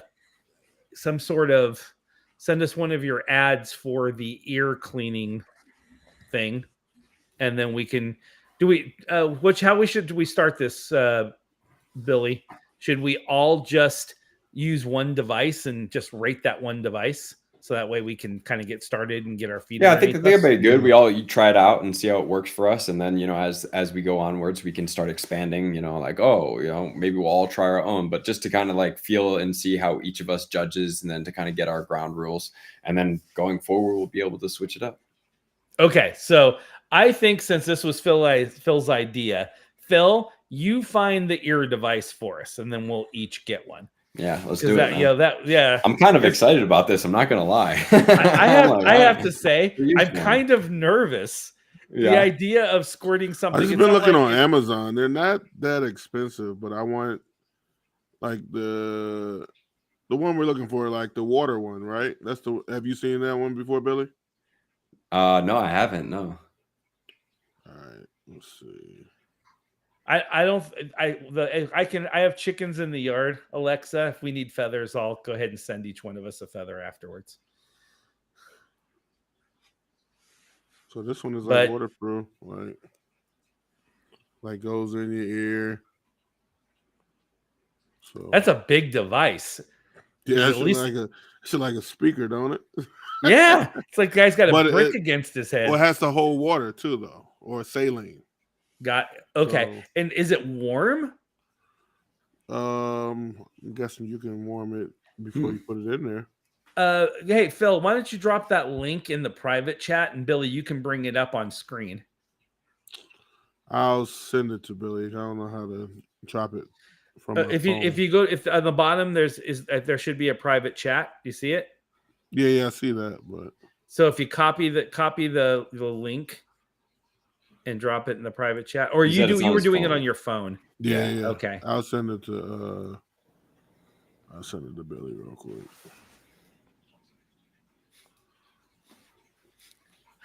I find it. I'm nervous and excited at the same time. It just, I don't know, sticking anything in my ear. I don't know, guys. Could this be better than pasties? I mean, this could be a new king. I just wrote in earwax removal, and it came up. That was the top one. All right. Well, I think we should. We'll instead. I don't think we're gonna actually demo it live. I think we should, each do it and post it, and then cut it in post, and then we Yeah. can post the video. I don't know if I want to have people see my reaction. All right, let's pull this one up.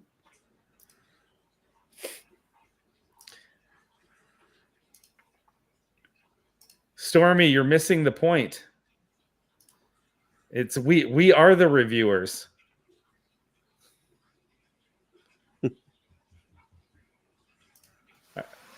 All right, here we go.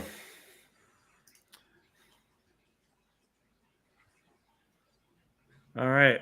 So it's called the Whoosh Pro. The Whoosh.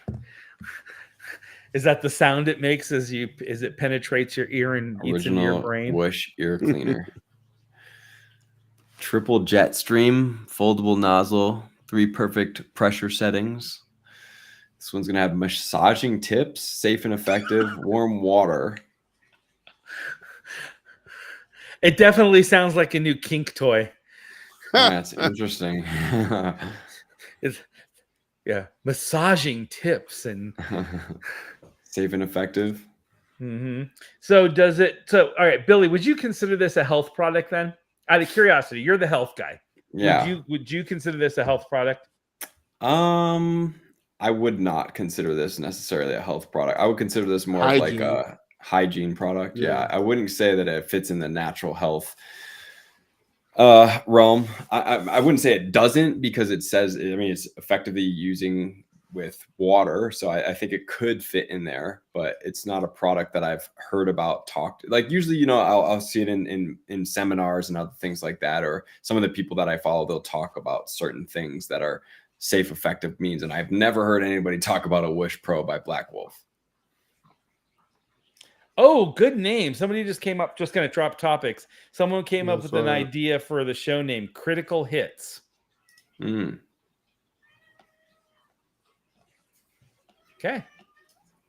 It's pretty good. Sweet. So I'm kind of, I mean, $59 for something that shoots water into your ear and cleans out earwax. I don't know if I feel like that seems too cheap.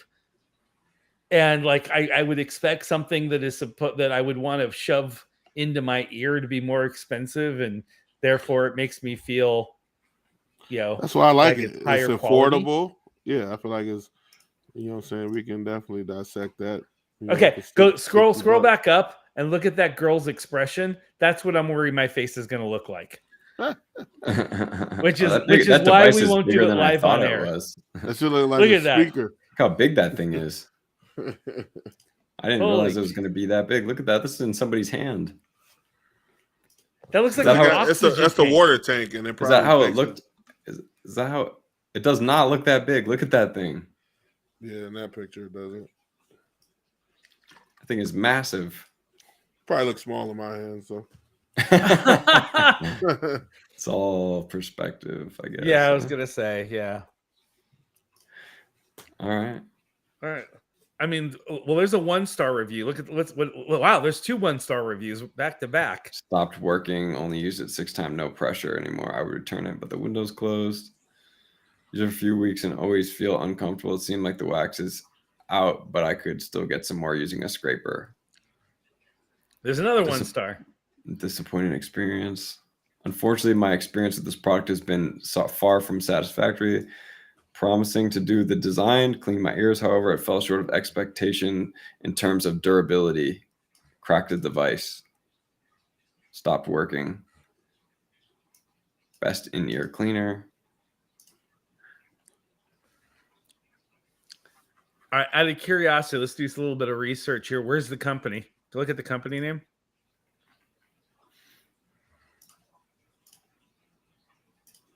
Oh, there it was. The company is Black Wolf. What is that? Yeah, it said Black Wolf. Here, visit the Black Wolf store.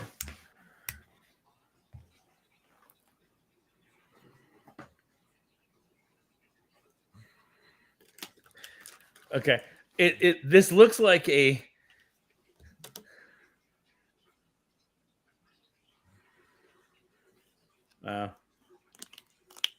It's a body care product. yeah, company. my guess I've actually is tried their soap before. It's actually pretty nice. The Black Wolf soap. Now that I think about it, I've tried it before.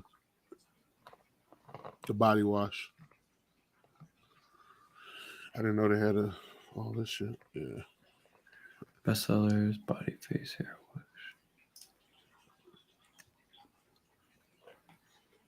it's a nose hair trimmer.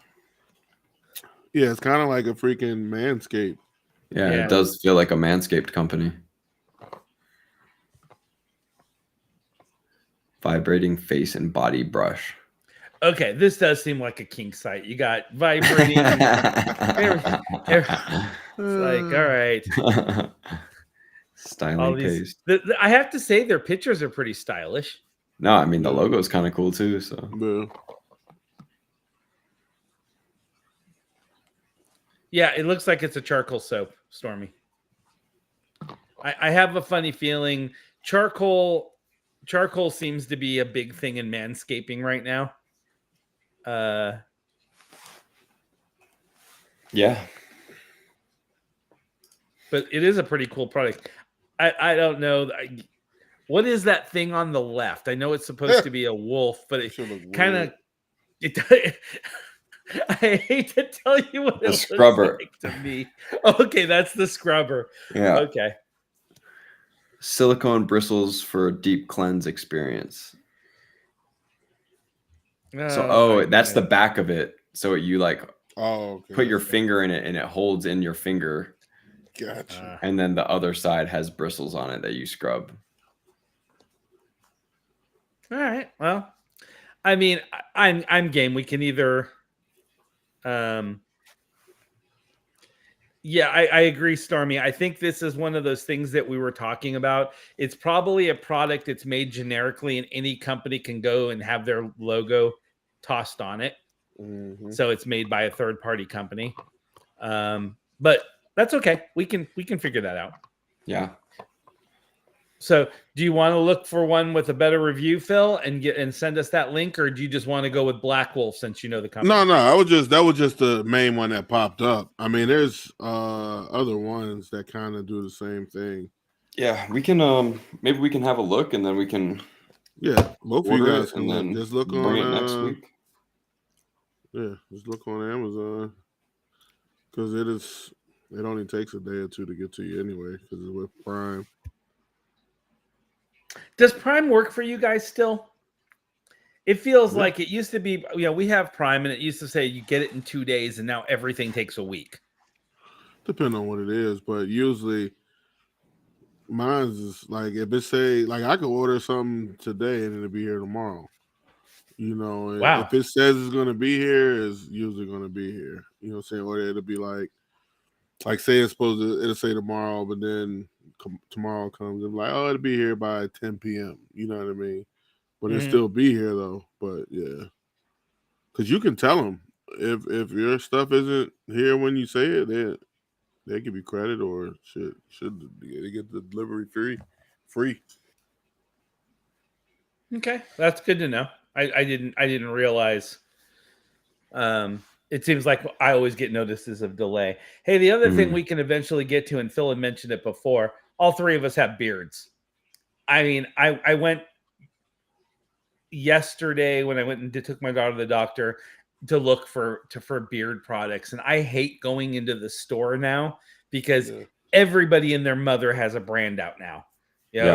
It's Sasquatch and it's this and it's that, and it's just like everybody's got a beard oils and creams and all this stuff, and it's just like, and a lot of it is just like they all throw around really fancy words, and it's just like I think most of it's probably crap. Yeah. And I definitely. hate when my beard gets dried out because I take something home and you use it. It's just like you might as well just be using soap, right? Yeah. Yeah. Beard care. I'll search some stuff and see if it'll pop up on my ads on like Instagram or YouTube.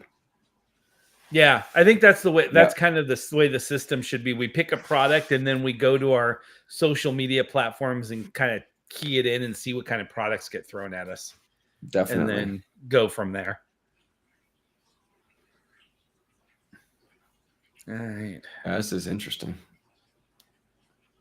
The ear thing. Yeah. Dude, Yeah, so many I think different other ones too. But it's a lot. It's some that's a lot cheaper than the highest one I've seen right now was $69. okay. Well, so I mean, Yeah. apparently that's what they believe the value of your ears are. Yeah. Yeah. Because I mean, I think of it along the lines of like a water pick. Well, here's yeah, you one. can. One of them got 369 reviews. Yeah. Send That's this one a over. good number of reviews. But like Yeah, on that's water good. picks, you can get a cheap water pick for $20-$30, but a good one, Yeah. is like 120, right? Totally. It's just, I figured that would be the same thing with your ears. You got these, these lower ones, and then you have. Looks kind of like the same one. Yeah, it does look similar. Okay. Cool. All right. Same Well, price. it looks like we have what we're gonna do next week. So Yep. we'll all get together tomorrow. I'll send messages around, and we'll start our programs tomorrow for Spanish. And then you guys let me know what product we're picking up for our ear cleaner. We can get those tomorrow too, and we can Perfect. have our first report We'll next be week. back next time hearing things like crystal clear, hopefully. Oh yeah. Yeah. Or we'll come on and we'll say, what? I don't understand. Yeah. Phil, are you talking loud in there? Or? Can't hear a damn thing. Can't hear you, man. I don't know. It might be to the married guys. It might be an advantage. I don't know. Yeah. Like, sorry, honey. What? Mow the what? We're testing this product. Yeah, I can't. Doesn't work. Yeah, more trouble. There you go. All right, guys. You guys have anything else? If not, we'll close this thing out. I think that's it. Cool. All right. I think that was a good first show. We'll kind of get going and get a little better understanding on everything. I'm going to post up one more time where everybody can get the social media links. I guess I can run this until we close. I like that. So again, that's just Linktree at Let's Go Ready Up. If you want to go ahead and hit these guys up on their social media. Next week we should go ahead and we'll post up the time. Try to get a couple more people on here. But what do you guys think of the cameras and everything? I think everything looks good. Phil, yours is vastly improved from the other day. Did you get a new light? Well, I was on my iPad the other day. Yeah, okay. I got the two 10-inch circle ring stands or whatever. Yeah. And then I got the Logitech light bar. So you got the light. Wow, you got everything quick. Yeah, Amazon baby. Amazon, baby. He's a pro. Yeah, there you go. Yeah, the shoes look great. You look great. Everything looks great on that. So that's good. Billy, it looks like you got your. Did you get somewhere like things lit up in the back? Yeah, I just turned the lights on. And some salt rock lamps. Oh, that's what those are. Salt. I thought they were candles. No. Okay. Yeah. Well, I added the badger. I saw.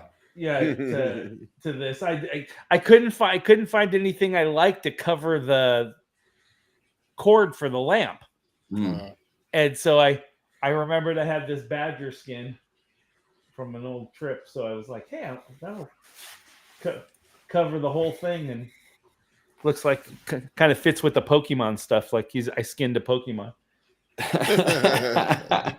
Nintendo's gonna be a big fan of that.